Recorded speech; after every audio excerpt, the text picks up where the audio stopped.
l'a perdu de vue. Donc, je n'ai pas sa photo avec moi. Je crois qu'au niveau de la FIACAT, vous devez avoir la photo de Marie-Jo. Merci.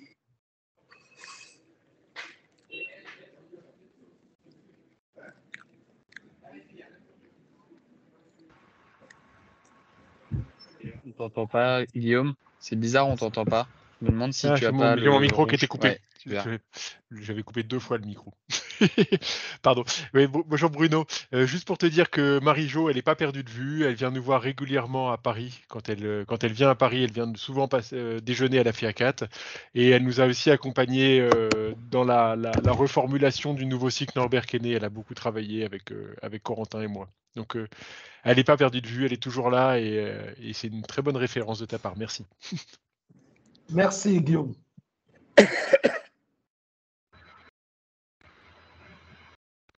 Merci Bruno pour le rappel important au niveau FIACAT aussi de Marie-Jo et tout le travail qu'elle a pu accomplir dans les années 90 et 2000.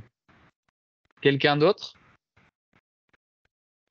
Je peux juste vous présenter brièvement, sinon, Madame Olympe de Gouges, qui était une dame de la fin du XVIIIe siècle et qui a proposé l'adoption de la déclaration de la femme et de la citoyenne en réponse à celle des droits de l'homme et des citoyens. Pardon, qui est-ce qui a un micro? Hop, je coupe.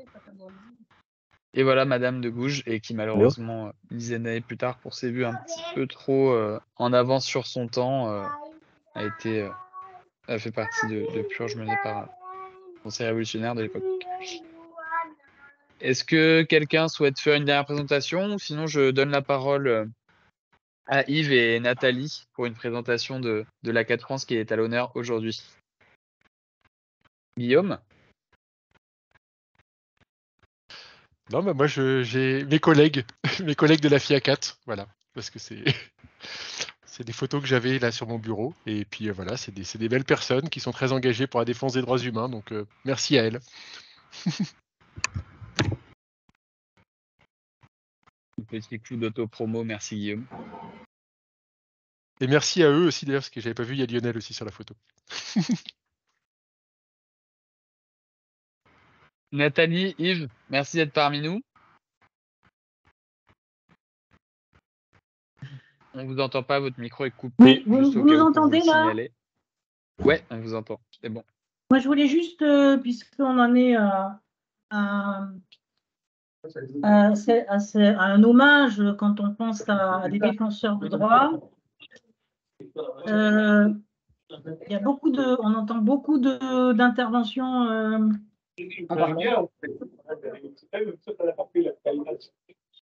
Tout le monde coupe son micro. Ah ouais, parce que là, on entend tout le monde. C'est rendre hommage aux femmes défenseurs des droits, et en particulier dans un pays sur lequel on travaille, qui est l'Iran. Et je voudrais rendre hommage à une de ces femmes qui s'appelle Sholeh Pakravan, qui est la mère de Rayaneh, qui a été pendue après 7 ans de détention, de torture et autres en Iran, pour s'être défendue contre un homme qui tentait de la violer et de l'avoir, en se défendant, tuée. Et donc, elle a été exécutée au bout de 7 ans de prison. C'est d'ailleurs le sujet du film Cet hiver à Téhéran, que nous avons soutenu, la 4 France, le CPM, Amnesty, voilà, et Nourfilm qui a distribué le film. Et Sholeh, c'est la maman de Rayaneh, qui vit maintenant en Allemagne avec ses 2 autres filles. Le papa de Rayaneh, lui, est toujours en Iran. Et je voudrais rendre hommage au courage de toutes ces femmes iraniennes qui sont prêtes à mourir, en fait, pour la liberté. Donc, voilà, c'était ma pensée du jour. Et bon, à travers elle, évidemment, c'est de rendre hommage à tous les défenseurs des droits qui sont sur le terrain, et parmi lesquels il y a des militants acaciens dans différents pays du monde qui prennent des risques, qui mènent un mandat acassien dans des conditions parfois très difficiles. Je pense à Madagascar, je pense à bien d'autres lieux où il y a vraiment un courage immense de continuer le combat, en étant, je dirais, en travaillant dans des conditions sans financement, sans aide et en prenant des risques pour sa propre vie. Donc là, en France, on ne va pas s'associer évidemment ce genre de situation, parce qu'on ne le, par chance, évidemment, on ne le vit pas, mais ça ne nous empêche pas de penser voilà, à toutes ces personnes qui, et en particulier aujourd'hui, je rends hommage aux femmes. Voilà. Merci beaucoup, Nathalie. Et Et donc, merci on a une d'avoir photo de mis Cholet, la photo de Cholet. Ouais. Ouais. Merci. histoire d'illustrer, et également la photo d'Ivine-Guettia, la personne qui était présentée par Paul Angaman tout à l'heure, qui est ici, sur la partie droite de l'écran, un événement parallèle organisé par la FIACAT à New York en octobre 2022. Voilà. Et il me semble que Guilain, tu levais la main. Est-ce que toi aussi tu avais une personne à nous présenter avant qu'on démarre ce café? Et je crois que ton micro est coupé. On te voit parler, mais on ne t'entend pas.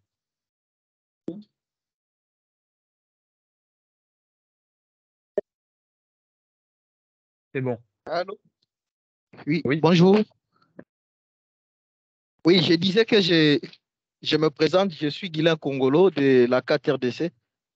Je viens à peine de m'ajouter, suivre alors la réunion. Merci Guilain, bienvenue à toi. Merci. Donc Nathalie, Yves, merci d'être parmi nous aujourd'hui. Aujourd'hui, c'est au tour de l'ACAT France de se présenter après de multiples occurrences du Café ACAT sur 3 continents déjà. Aujourd'hui, on est allé du Canada au Bénin en passant par la Suisse. Donc, on a un petit peu fait des globetrotters au cours de ces différents cafés ACAT. Et aujourd'hui, on revient du côté de l'Europe de l'Ouest et du côté d'une ACAT qui va fêter quand même qui va souffler ses 50 bougies l'année prochaine, sans vouloir gâcher le plaisir. Mais en tout cas, je vous laisse la parole si vous voulez nous présenter l'ACAT France et simplement vous introduire peut-être. Nathalie Seff est directrice générale de l'ACAT France et Yves Roland en est son président. Et je vous laisse la parole, Yves et Nathalie. Merci Corentin. Alors bonjour à toutes et à tous, ceux que je vois et ceux que je ne vois pas.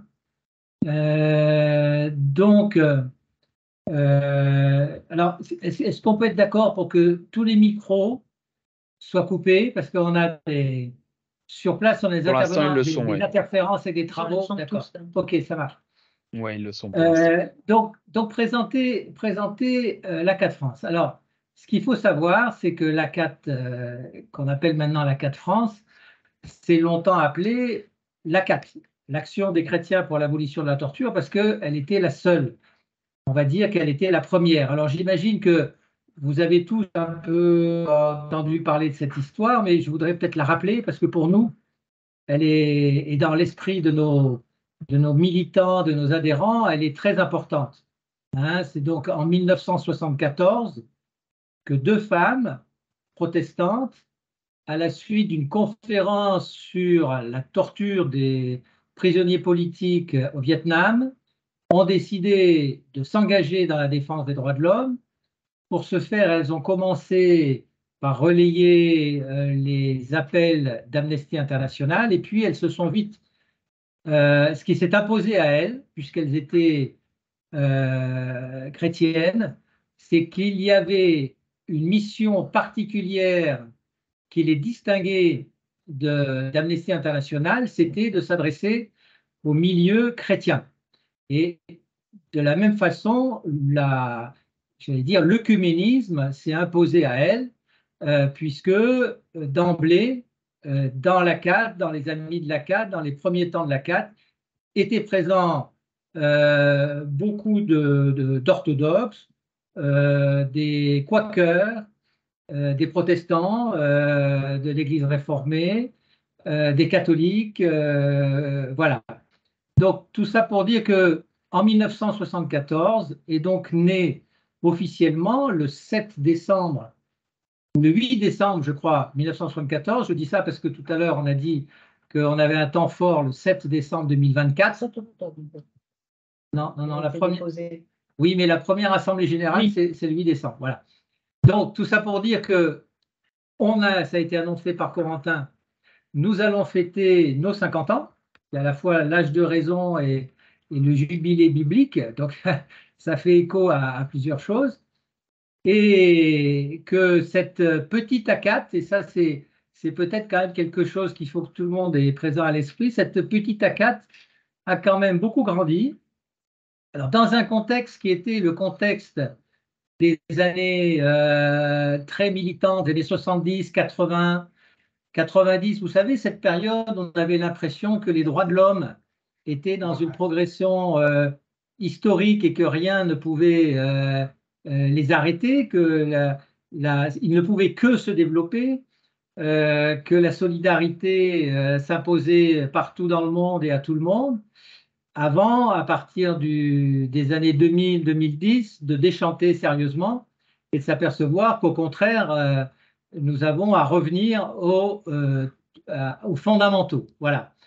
Tout ça pour dire que l'ACAT donc, est une organisation, l'ACAT France, donc est devenue l'ACAT France à partir du moment où il y en a eu d'autres, à partir du moment où avec un certain nombre d'ACAT comme l'ACAT Suisse, l'ACAT Belgique, je crois l'ACAT Canada, ils ont décidé de s'organiser en fédération et de créer la FIACAT. Je ne suis peut-être pas tout à fait sûr des membres fondateurs de la FIACAT, mais enfin Guillaume corrigera.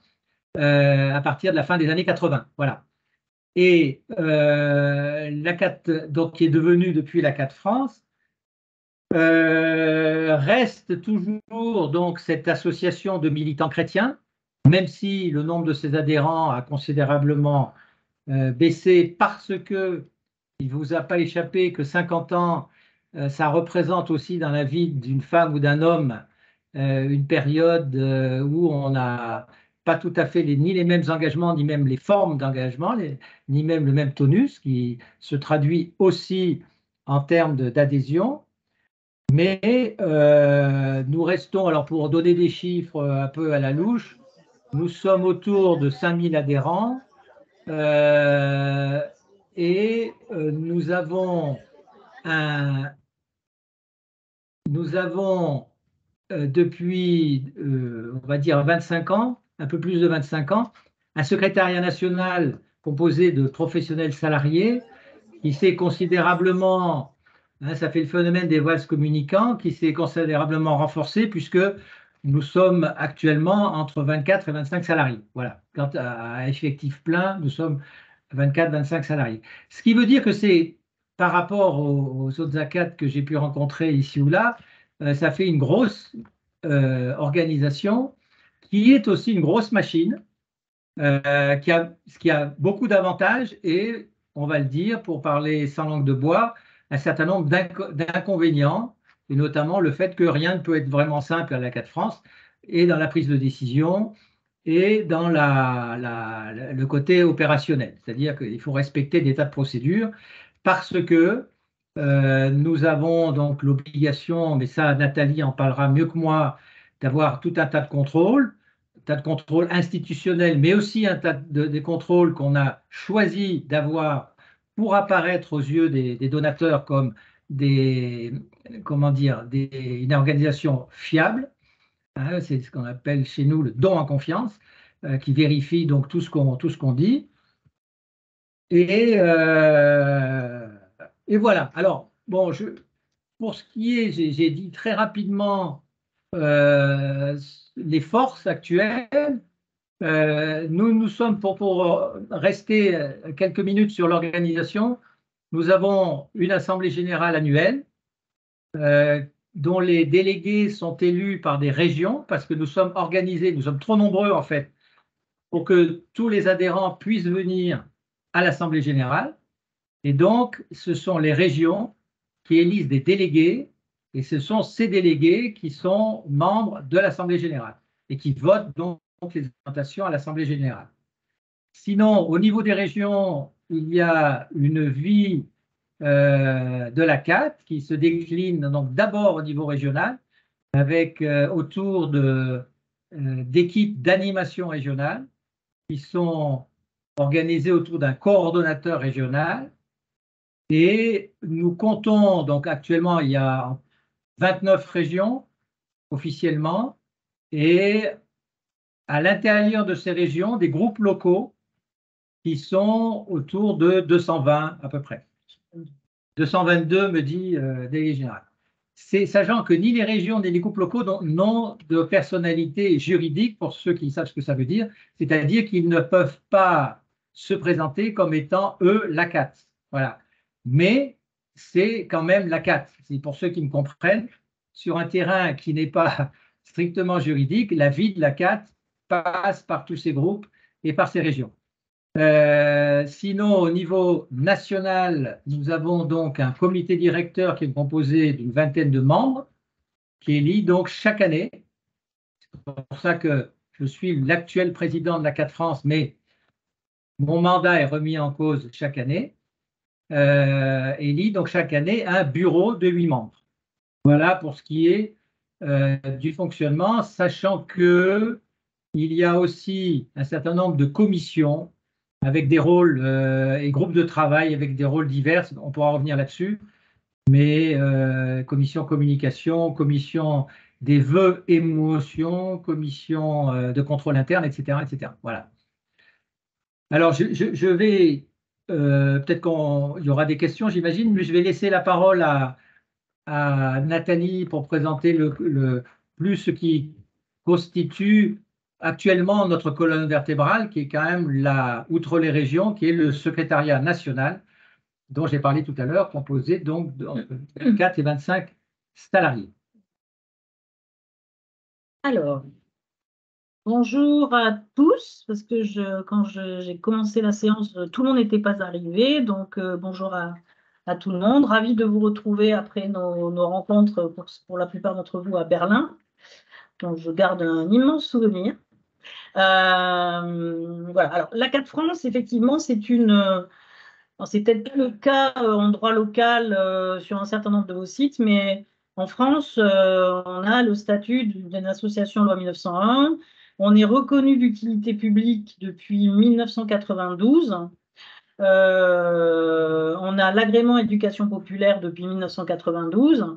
Être reconnu d'utilité publique, qu'est-ce que ça veut dire concrètement? Ça veut dire que quand même, on doit avoir la tenue que doit avoir d'ailleurs normalement une ONG, c'est-à-dire de ne pas sauter sur la branche sur laquelle elle est assise et avoir vraiment à se caler sur le droit international, sur les conventions internationales, sur le droit qui s'applique en matière de droits de l'homme, et ne pas, je dirais, commencer à rentrer dans du partisanisme politique. C'est ce qu'elle ne doit pas faire, mais quand elle est reconnue d'utilité publique, elle ne doit absolument pas le faire, notamment inciter à la désobéissance civile, ce genre de choses. C'est assez mal reçu par les ministères qui nous donnent cette reconnaissance. La reconnaissance d'utilité publique, pourquoi elle est utile à la CAT France? Parce que l'entièreté de son budget, qui est d'environ autour de 3,5 millions d'euros par an, est 100% constitué de dons. Nous n'avons aucune subvention européenne, aucune subvention publique. Donc, nous avons une liberté de parole qui est quand même, que vous devinez aisément, c'est-à-dire qu'on peut critiquer des bailleurs qui ne le sont pas pour nous. Voilà. Donc, ça nous donne une transparence et une liberté qui est colossale. Ça nous donne aussi un avantage, c'est que lorsque nous recevons des donations ou des legs, nous ne payons pas de droits de succession, de droits de mutation. Donc, ça veut dire que si on reçoit un bien immobilier en legs, ce qui arrive, pour vous donner un exemple, l'année dernière, j'ai rentré un leg qui avait la valeur de presque 1 million d'euros. Donc, ce sont des sommes assez colossales. Mais évidemment, ça nous permet de ne pas qu'il n'y ait pas d'argent qui aille à l'État quand une donation comme celle-ci nous est faite. La reconnaissance d'utilité publique, c'est aussi pour une ONG qui a un ADN chrétien, un gage aux yeux de l'extérieur, aux yeux de la société civile et autres, le fait qu'on soit effectivement, qu'on ait un ADN aussi, pas un ADN, mais on va dire une dimension laïque et publique, ce qui fait que l'un et l'autre, l'ADN chrétien avec, je dirais, nos réseaux militants chrétiens et je dirais, cet élément qui fait partie de tout ce que l'on fait, ne vient pas parasiter des actions qui relèvent du droit et qui relèvent, à vrai dire, de process qui sont les mêmes pour nous tous si on travaille dans les droits de l'homme. Cette association, elle s'est professionnalisée, comme l'a dit tout à l'heure Yves, à mi-parcours, puisqu'on aura 50 ans effectivement l'année prochaine. Ce qui veut dire que ça n'a pas été sans problème, puisque quand vous passez d'une association qui est 100% bénévole, qui gère l'association, qui font les appels urgents, qui font les actions, qui dirige l'association, à une association qui est plutôt quand même bien managée et dirigée et gérée par des salariés, et où il y a un véritable plaidoyer, une production de plaidoyer qui se fait en interne, ça change un petit peu, je dirais, les habitudes qui se sont créées pendant plusieurs décennies au sein de l'association. Donc, il y a eu un certain nombre de crises qui se sont passées au fur et à mesure, mais il a fallu trouver un équilibre, un consensus, un espace dans lequel les professionnels salariés, les bénévoles puissent travailler, je dirais, de manière coordonnée, ensemble, dans l'écoute et dans la co-construction. Et ça n'a pas été facile. Moi, je suis arrivée en bout de comète de crise, donc je peux vous en parler, mais pas toujours évident. En tout cas, c'est une association qui, comme on dit en France, c'est une entreprise pas comme les autres, puisque nous ne vendons pas de savonnettes, nous ne faisons pas du chiffre, ce n'est pas l'objectif. Mais en revanche, nous sommes tenus au droit du travail, au droit fiscal, aux réformes comptables successives, enfin tout ce qui s'impose à une entreprise qui n'en est pas une. Enfin, qui n'en est pas une, puisqu'on est à but non lucratif. Mais en tout cas, ça demande, dès lors qu'on a des salariés surtout, d'avoir une rigueur qui ne s'impose pas peut-être à des plus petites structures et qui sont majoritairement gérées par des bénévoles. Ce qui veut dire qu'effectivement, quand il faut tourner le paquebot, c'est beaucoup plus long et beaucoup plus difficile que quand on est sur un Zodiac en mode léger, quoi.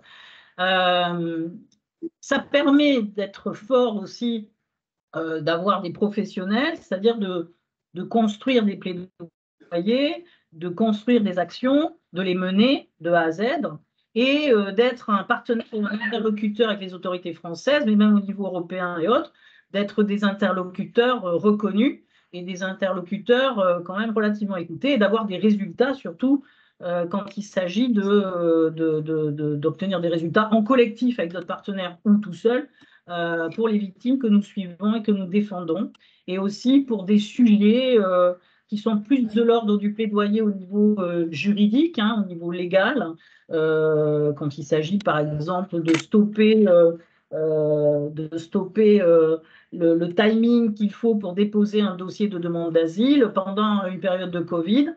Et on a saisi le tribunal, le Conseil d'État, le tribunal administratif, et on a demandé à ce que ce délai s'arrête, puisque les demandeurs d'asile ne pouvaient pas, guichet fermé, respecter le timing. Donc, ce n'est pas forcément une victime en particulier, ça peut être aussi une population ou un groupe de personnes qui font les frais, je dirais, de violation des droits en France, en Europe ou à l'étranger.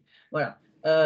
Nous agissons à l'intérieur du secrétariat national. Il y a des services administratifs, des services généraux, services comptables, direction générale, mais il y a un pôle programme et plaidoyer qui est constitué de 6 responsables de programme, un responsable de programme, Clément Boursin, qui est responsable du programme Afrique, de la zone Afrique, une responsable de programme et plaidoyer sur la zone Asie, Diane Fogelman, une responsable de programme sur les Amériques, Rosario Ledesma, qui est argentine et qui en ce moment est au Mexique avec l'OMCT, et qui a une mission par la suite dans la foulée avec l'Europe. L'Europe nous a invités à rencontrer des ONG mexicaines à plusieurs reprises, puisqu'elle est déjà partie il y a 2 mois aussi.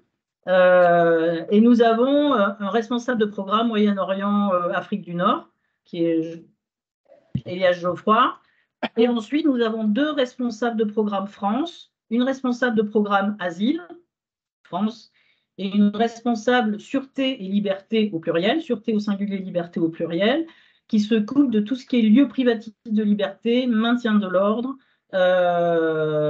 violence policière, et ainsi de suite. Donc, il y a ces 6 personnes. Bientôt, nous allons rentrer un responsable, enfin un chargé de projet dans un premier temps Europe, qui va être en mode vigilance et va étudier toutes les, il y en a de plus en plus, toutes les, je dirais, les entailles qui sont faites sur la démocratie en Europe, notamment sur la montée des extrêmes et la montée des populismes, et les peines et traitements inhumains et dégradants sur le territoire européen, et aussi avec la possibilité plus largement d'aller sur le Conseil de l'Europe, sur la zone Conseil de l'Europe, et ensuite sur le droit d'asile en Europe, où nous avons depuis l'année dernière beaucoup agi, puisqu'on a sorti un rapport, le droit d'asile en Europe, on a été extrait une note, et va sortir dans peu de temps un livret de recueil de témoignages qui ont été collectés sur 5 pays européens. Et j'en profite, je ne sais pas si Christophe est là, mais Christophe nous a donné beaucoup de contacts. On a contacté plusieurs ACAT des pays en question, et bon, certaines n'ont pas pu nous aider parce qu'elles ne travaillent pas forcément sur ce sujet avec les acteurs qu'il faut, mais voilà, il y a eu... on a parmi les acteurs de chaque pays qu'on a visé, qu'on a ciblé, eh bien, on a contacté les ACAT qui étaient sur place, bien évidemment, pour voir si elles pouvaient nous aider.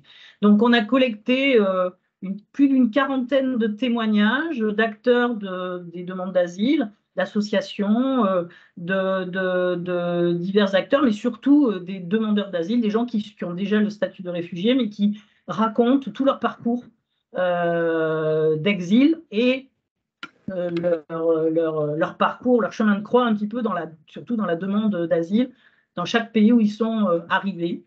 Voilà. Donc, on se base évidemment sur, on a aussi un pôle vie militante, donc les 2 pôles qui sont vraiment des pôles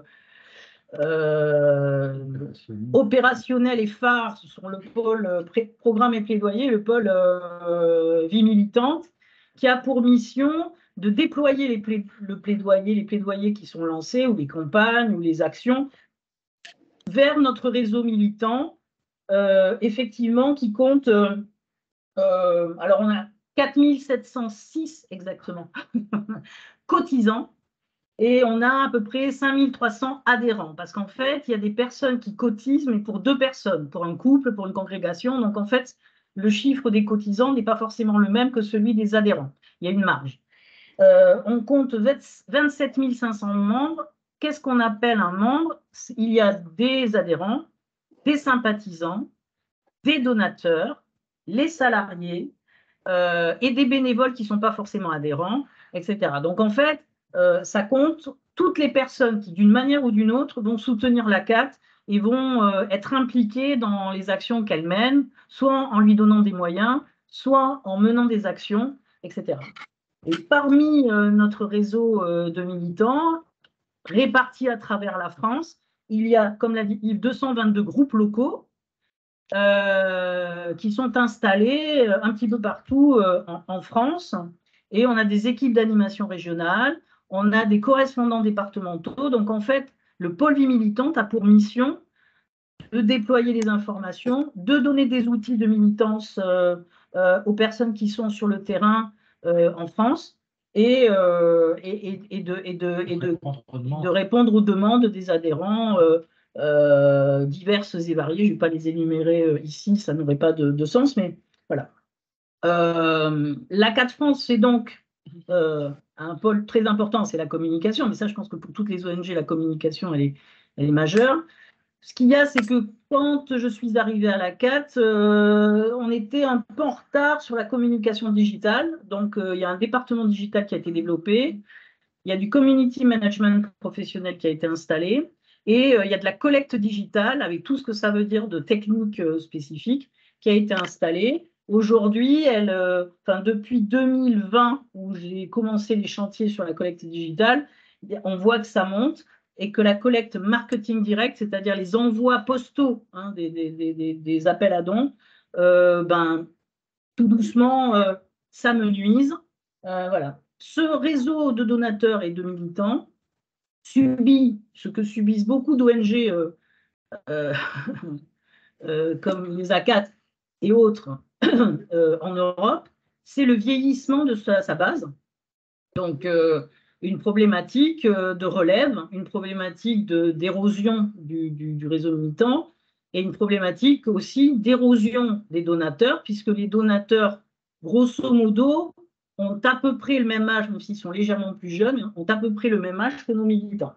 Ça, c'est une analyse qu'on a faite, j'ai fait faire en 2019. Donc, on sait que l'enjeu pour les années à venir, ça va être d'assurer une relève auprès de gens plus jeunes. Mais je ne vais pas me lancer dans ce débat parce que c'est vraiment un phénomène sociétal dont on pourrait parler pendant 3 heures. Donc, en fait, le secrétariat national, avant, si vous voulez, les militants de la CAD, les bénévoles, prenaient les appels urgents d'Amnesty International et les diffusaient dans les réseaux chrétiens. Aujourd'hui, on a des professionnels, des juristes spécialisés dans les droits de l'homme, des gens dont c'est la formation, le métier, et on construit nos propres plaidoyers, on fait nos propres suivis, on fait nos propres appels urgents, nos propres appels à mobilisation, et ça fait déjà un bon moment que nous ne dépendons pas d'une autre structure pour relayer et ne faire que relayer. Donc, on construit de la communication, on construit des outils de communication. On investit, en tout cas, ça c'est ma stratégie, on investit de plus en plus sur des supports culturels, d'éducation et de sensibilisation aux droits de l'homme. Je vous ai parlé du film Cet hiver à Téhéran tout à l'heure. Eh bien, c'est un partenariat qui nous a permis d'avoir un rayonnement et d'avoir une visibilité que nous ne nous aurions pas donné, peut-être un travail de 5 mois avec une agence de com pour pouvoir, je dirais, être vu, être entendu, être à des avant-premières, avoir des interviews, rencontrer les personnes qui sont, je dirais, les protagonistes du film et qui sont de véritables victimes, etc. Donc, ce qu'on peut dire, c'est que c'est une grosse machine, voilà, mais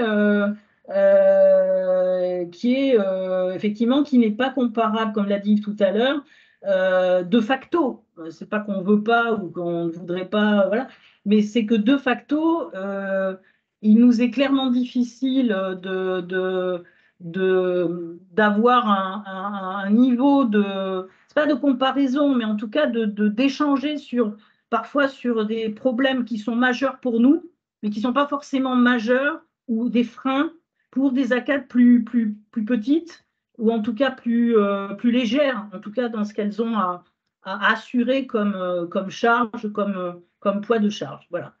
Parce que 25 salariés, ce n'est pas anodin, quoi. Donc, voilà, je crois que je vous ai présenté en gros le secrétariat national. Moi, je travaille en tant que délégué général depuis octobre 2018 à la CAT sur une feuille de délégation. Donc, j'ai à charge effectivement la gestion de l'association, le management social, juridique, financier et opérationnel de l'association, puisque en tant que de facto, je suis DRH. Voilà. Donc, on a beaucoup révisé, pas révisé, mais j'ai redéfini un certain nombre de périmètres de postes, redéfini un certain nombre créé de nouveaux postes aussi. Voilà. Et je crois que j'ai fait le tour, mes amis. J'attends si vous avez des Merci questions, voilà, beaucoup. mais c'est difficile de parler de tout en fait. Non, mais je pense que vous avez le binôme était vraiment idéal à la fois pour présenter la structure, son histoire, mais également le volet opérationnel qui effectivement est assez unique aussi dans le mouvement des ECAD. Donc, c'est intéressant d'avoir un aperçu de comment fonctionne cette grande machine. Moi, j'ai des questions, mais je vais peut-être laisser la parole à toutes les ACAT, les membres ACAT qui sont présents avec nous, parce qu'on a quand même pas mal de gens qui se sont connectés au fur et à mesure. Je pense qu'on a une bonne petite dizaine d'ACAT qui sont présentes, donc ça fait tout autant de cultures militantes différentes et tout autant de questions potentielles à poser. Voilà, donc je vous laisse la parole, vous qui êtes dans le public, et maintenant, pardon, public, on va tous fusionner ensemble dans la même salle. Et oui, Bruno. Oui, merci. C'est bon au niveau du son? Oui, on t'entend bien. Oui, je remercie Nathalie et Bernard pour le partage, mais j'ai deux questions à leur niveau. Le premier niveau, c'est vrai que la CAT France est en train de construire sa politique de communication par rapport aux appels urgents. Est-ce que les autres ACAT sont exclus dans l'organigramme de l'appel à urgent parce qu'elle a dit qu'elle ne se base actuellement que sur leur propre travail par rapport à l'appel urgent? Est-ce que les autres ACAT peuvent contribuer? Ça, c'est ma première question. Ma deuxième question, c'est par rapport aux bénévoles. Est-ce que les bénévoles se répartissent sur toute l'étendue du territoire de la France ou il y a des régions qui ont plus de bénévoles par rapport... Alors, je dis par rapport aux bénévoles. Par rapport aux bénévoles, est-ce que la majorité des bénévoles sont basés à Paris ou vous avez des bénévoles dans les autres régions? Merci. Alors, on s'est dit avec Yves qu'on allait partager notre temps de parole pour te répondre. Bruno, bonjour. Je te vois en visu. C'est bien. Bonjour. En fait, sur les appels urgents, ce qu'il faut savoir, c'est que on a arrêté d'appeler ça des appels urgents, c'est-à-dire on appelle ça des appels à mobilisation qui, pour certains, sont estampillés de la mention urgente. Parce que quand on envoie un appel à mobilisation pour quelqu'un dont le procès va tourner du jour au lendemain, etc., il faut agir très vite. Et donc, on choisit la voie par mail et donc on appelle ça un appel urgent, mais sinon, c'est un appel à mobilisation, c'est-à-dire c'est un rappel de faire un certain nombre d'actions pour telle ou telle victime, pour telle et telle situation, etc. Ce qu'il faut savoir, c'est que les appels à mobilisation sont à charge des responsables de programme qui sont dans notre pôle plaidoyer. Donc, chacun fait une veille, développe des partenariats. Alors, certains plus que d'autres, certains sans doute mieux que d'autres, on n'est pas parfait. Mais en tout cas, il y a une veille et il y a un suivi des victimes et des situations, et souvent avec des partenaires locaux. Par exemple, on a fait un appel urgent sur un certain nombre de victimes au Burundi. On a travaillé de concert. En tout cas, il y a eu un lien assez fort qui a été tissé avec Armel Niungere et l'ex-président, enfin le président de la CAT Burundi qui est interdite depuis 2016. Voilà, mais ça dépend de l'interlocuteur, ça dépend de ce que fait la CAT locale. Si elle est, je dirais, si elle est sur le même, comment dire, ou si nous on est sur la même dimension d'action, sur le même type de aussi sujet. Parce que parfois, le sujet, ça n'est pas la disparition forcée, mais ce sont des cas de torture de personnes qui sont des défenseurs des droits ou des défenseurs de l'environnement, etc. Et le défenseur de l'environnement, il va demander à avoir une veille et une connaissance du mécanisme international qui a été mis en place récemment, d'ailleurs en 2022, là-dessus. Donc, ça dépend si on peut travailler de concert, mais ce n'est pas un refus, en tout cas, ce n'est pas a priori impossible. Voilà, c'est ce que je voulais dire. Et chaque responsable de programme peut... Alors après, nous, on est des responsables de programme. Par exemple, en Asie, on n'a pas d'interlocuteur acassien. Voilà. En Amérique, c'est pareil. Enfin, on n'a pas d'interlocuteur acacia, en tout cas connu, ou qui nous ait sollicité ou qu'on ait pu rencontrer au point de développer une action. Il y a aussi des ACAT, par exemple, sur le rapport Asile-Europe. La Grèce est concernée. J'ai découvert récemment qu'il y avait une ACAT en Grèce, mais les personnes, Guillaume, si tu es là, ou Corentin, vous dites si je me trompe, mais ce que j'ai compris, Il n'y a pas les d'ACAT deux en Grèce. personnes. Juste à part tes réseaux, il n'y a pas d'ACAT en Grèce. C'est des C'est pas en discussions Grèce. comme plusieurs groupes de par le monde, mais il n'y a D'accord. pas de Parce il y qu'il a me pas semblait d'ACAT qu'on avait d'ACAT rencontré en quelqu'un qui Grèce. était un religieux et qui était, il me semblait que c'était la Grèce. Hein. Oui, alors Tout il y à a une fait, à Berlin, volonté, il y a une volonté, et donc la personne avait participé à la rencontre des ACAT européennes à Berlin pendant un D'accord. petit quart d'heure, D'accord. mais il n'y a pas officiellement d'ACAT en Grèce. C'est Ah, j'ai juste pas un petit rêvé, groupe j'ai de pas rêvé. personnes qui. Non, alors à Berlin, tu as bien Non, rencontré deux cette religieux à personne Berlin, existe. mais il n'y a pas D'accord. d'ACAT encore. Voilà. Bon, mais Il si y a je des prends ça pistes pour comme la création d'une exemple, ACAT. voilà, alors si je prends ça comme exemple, par exemple, demain, la personne, excusez-moi, je me souviens plus de son nom, mais crée cette ACAT, il y a quelque chose qui se fait. Le profil des personnes qui sont enclins à créer cette ACAT sont des personnes qui sont plus sur une action chrétienne que sur une action juridique sur le terrain des droits de l'homme. En tout cas, moi, c'est ce que j'en ai retiré comme information. Et là, c'est un peu plus difficile de travailler concrètement sur une opération parce que on n'est pas sur le même champ d'action. Voilà. Nous, on peut le déployer auprès des réseaux chrétiens et donner cette dimension, mais d'abord, on construit une campagne, on construit un plaidoyer en interne. Voilà. Mais il n'y a pas de, il y a toujours une possibilité de travailler ensemble, mais il faut que ça connecte d'un côté comme de l'autre dans la même direction, en fait. Voilà. Pour ce qui est des bénévoles, en fait, donc, je ne sais pas si je l'ai dit, mais donc l'ACAT France est constituée en 29 régions. Clairement, pour répondre à ta question, clairement, on va dire qu'il y en a la moitié qui vont de dynamique à très dynamique, et l'autre moitié qui va de, comment dire, en mode survie à dynamique, quoi. Voilà.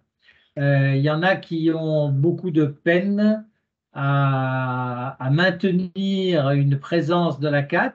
Après, c'est pas uniquement une question d'âge, parce que je pense à des coins comme Avignon ou autres, où il y a, dans le sud de la France, où il y a une ou deux personnes qui sont très âgées, mais qui sont très dynamiques, qui sont présents sur les radios chrétiennes, etc., qui maintiennent la flamme, on va dire, allumée. Et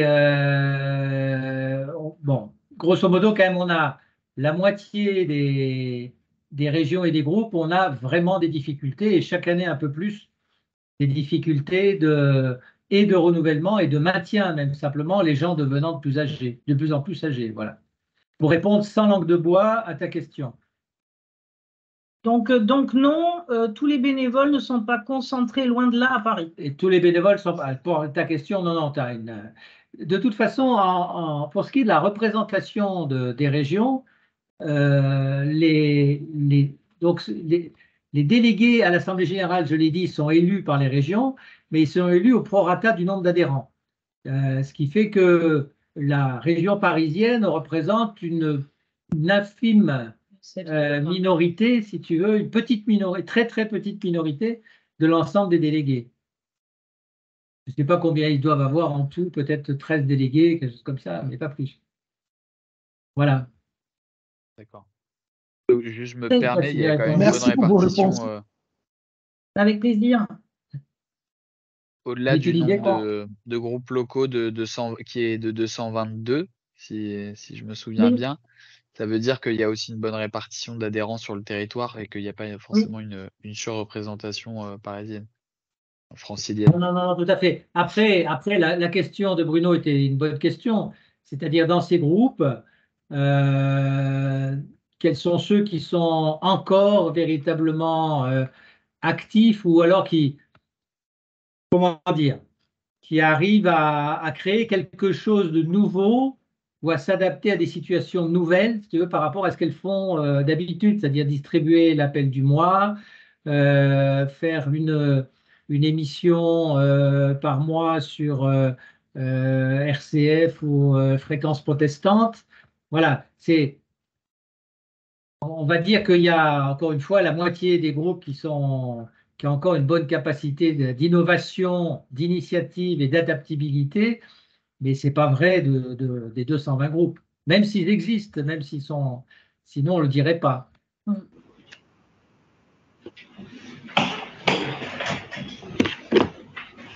Michel.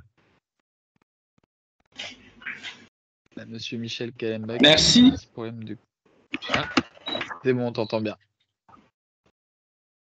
Merci Corentin de m'avoir accordé la parole. Je salue tous les participants.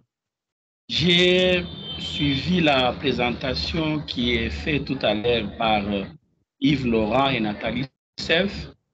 J'ai une petite préoccupation concernant la baisse du nombre des adhérents à la CAT France. Est-ce que Yves peut nous en dire un peu beaucoup plus? Qu'est-ce qui est à la base et qu'est-ce qu'il compte faire pour remédier à cette situation? Merci. Alors, je veux bien répondre, mais c'est un petit peu, si tu veux, toute proportion gardée, comme comment on va résoudre.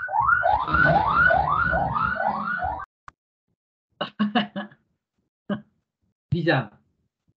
Comment on va résoudre. On vous entend bien. On entend bien. OK. Comment on va résoudre tel ou tel conflit international, etc. Ce que je veux dire, c'est que le diagnostic, il s'impose à nous, si tu veux, qui est de cette, cette énorme force militante qui a été à l'origine de la CAT France et qui a porté la CAT France durant toutes ces années, ces 50 années. Toute cette force militante, elle a pris 50 ans. Voilà. C'est aussi simple que ça. Après, les gens, ils sont toujours aussi militants. Mais ils sont militants avec 50 ans de plus que ce qu'ils avaient quand ils ont commencé, c'est-à-dire qu'ils sont plus proches des 80 ans que des 30. Voilà. Donc, c'est aussi mécanique que ça. Deuxième chose, c'est vrai qu'on a beaucoup tenté de se renouveler, de nous renouveler. Ça, on n'a pas attendu 2023, si tu veux, pour... et grosso modo, il y a quand même une évolution, mais qui n'est pas suffisante pour envisager le renouvellement de toute cette force militante, pour dire les choses comme ça. Alors, pour répondre à ta question sur ce qu'on envisage de faire, on est justement en train d'y réfléchir, de continuer à réfléchir, mais là, en passant avec l'aide, si tu veux, de consultants, etc., pour se dire effectivement comment on peut envisager notre avenir dans les même 5-10 ans qui viennent, si tu veux, et quelles sont nos forces, nos faiblesses, sur quoi on va se baser, comment on va s'y prendre, etc. C'est très exactement ce à quoi on réfléchit en ce moment, sachant qu'on a déjà développé beaucoup de choses sur le développement du digital, sur la communication, sur si vous voulez, ce qui est frappant à la CAT France, c'est que vous avez une base militante qui est vieillissante, on l'a assez dit, et un secrétariat national qui est très jeune. Voilà. Merci. Et ce qui fait que, voilà, donc il y a quand même un relais qui se fait, mais qui ne se fait pas du tout dans les mêmes conditions que ce qu'était la CAT France pendant toutes ces années, ces 50 dernières années, si tu veux, où c'était essentiellement, c'est moins vrai les 20 dernières années, mais qui pendant des années a été vraiment porté par cette force militante. Force militante, je le redis, qui est beaucoup moins présente. Donc il faut trouver des solutions. J'ai vraiment l'impression en disant ça que je tourne autour du pot et je n'apporte pas de réponse à ta question, mais l'explication est simple, c'est que si on l'avait, on l'aurait déjà mis en place, et donc on est en train d'y réfléchir en ayant vraiment le sentiment que nous jouons un peu la survie de la CAT France, même si on ne sera plus là, enfin moi en tout cas je ne serai plus là dans 10 ans pour voir ce qu'est la CAT France en 2033. Mais manifestement, c'est une question existentielle, si tu veux. Peut-être, si je peux peut-être que ce qu'il y a à dire, mais sans s'éterniser sur la question, parce que c'est un vaste sujet, c'est qu'il y a quand même un constat. Nous, on est par exemple, pour la collecte, membre d'un syndicat qui s'appelle France Générosité et qui étudie, qui évalue, qui suit en fait les comportements des donateurs dans la générosité, dans les appels à générosité.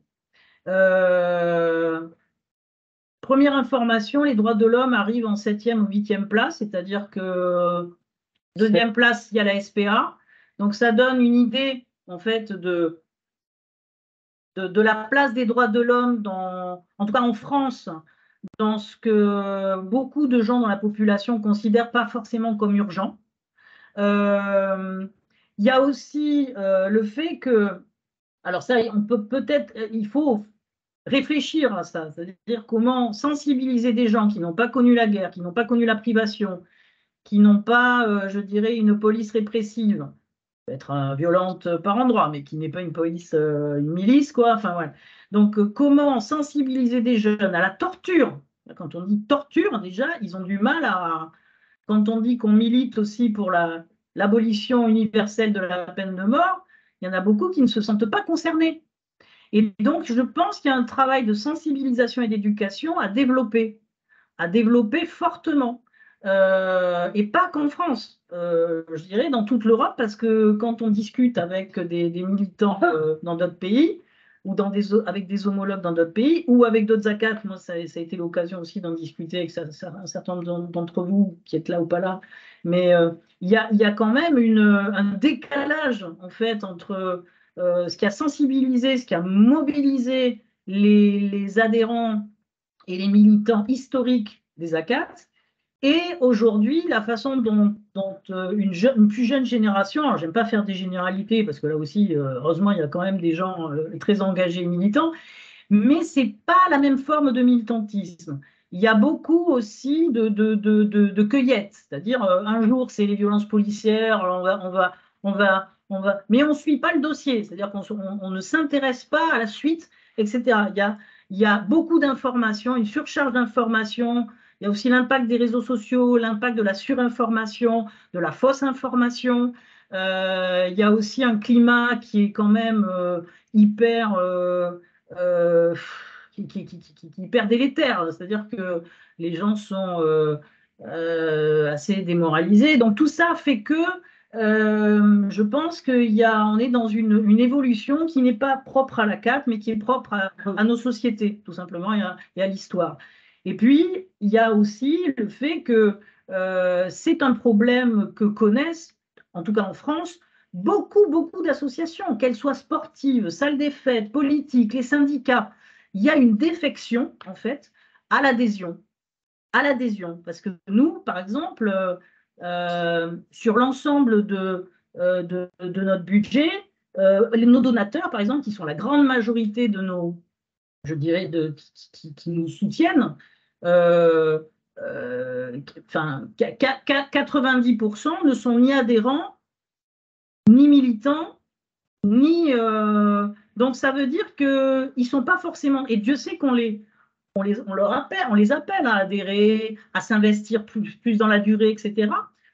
Mais ils soutiennent la carte, voilà, ils envoient des cartes, des choses quand ils en reçoivent, ils répondent à des pétitions quand ils en reçoivent, mais ils n'ont pas forcément envie d'adhérer. Donc en fait, je crois qu'il y a une question, en tout cas en France, je ne vais pas m'avancer pour les autres pays, mais en tout cas en France, il y a un questionnement sur qu'est-ce qui fait qu'aujourd'hui, en France, les jeunes générations, même les jeunes seniors, hein, c'est-à-dire les gens moi je suis considérée dans la catégorie encore jeunes seniors, c'est-à-dire proche de la retraite en gros, hein, eh bien, pourquoi on n'adhère pas? Pourquoi on ne s'engage pas? Voilà. Donc, c'est plus large que la CAT. C'est une problématique que nous, on réfléchit, mais de manière macro, plus large, parce qu'on ne peut pas faire autrement, en fait.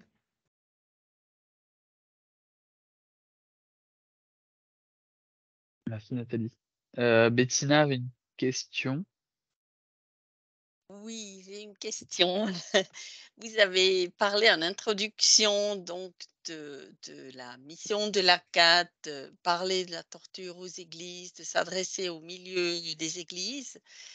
Et j'aimerais bien savoir comment cela se présente aujourd'hui. Quels sont vos contacts aujourd'hui avec les milieux des églises? La présence de l'ACAT dans les paroisses, est-ce que, bon, il y a d'une part les contacts, les échanges, mais aussi au plan financier, est-ce que les quêtes ou collectes des paroisses constituent une partie importante de vos ressources? Et comment est-ce que, ou bien est-ce que vous faites quelque chose pour motiver les paroisses à jouer un rôle plus actif, comme, disons, multiplicateur du message de l'ACAT? Alors, merci Bettina pour cette excellente question. Alors, d'abord, il ne t'aura pas échappé que la France est un pays officiellement laïque, c'est-à-dire qui reconnaît le droit à quiconque, à tous ses citoyens de pratiquer une religion, mais qui n'en reconnaît aucune particulièrement. Donc, il n'y a pas de Kirchensteuer, il n'y a pas de possibilité, si tu veux, que nous soyons financés par des quêtes ou par des collègues dans les églises. Voilà, nous sommes, comme l'a dit Nathalie, notre financement, c'est exclusivement les dons. Alors, que les dons soient pratiqués par des gens qui pratiquent à l'église ou pas, c'est d'ailleurs pas toujours facile de le savoir. Mais bon, ça c'est d'abord la première question. Celle-là, elle ne souffre pas d'interprétation, si tu veux. On n'a aucun lien financier possible avec les églises ou les circuits financiers liés aux églises. Voilà. Alors, nos liens avec les églises, alors on a une commission, un groupe de travail, peu importe, qui existe depuis des années, dont l'objet, si tu veux, c'est sensibiliser les églises. Ce qui ne vous étonne pas, puisque c'est quelque chose qu'on retrouve clairement dans notre mandat et dans les moyens pour aboutir à notre mandat. Cette commission on a aussi une commission théologie qui est très vivante, et on essaye à travers ces moyens, ces médias-là, de garder le plus possible les liens avec les églises dans leur diversité. Pour donner un exemple qui va avoir lieu, qui n'est même pas encore eu lieu, mais pour te montrer que on évolue, on sort de notre zone de confort, si tu veux, c'est que l'ACAT va avoir un stand au prochain congrès des églises évangéliques, qui est un milieu, si tu veux, avec lequel on a jusqu'à maintenant peu ou pas de lien. Voilà.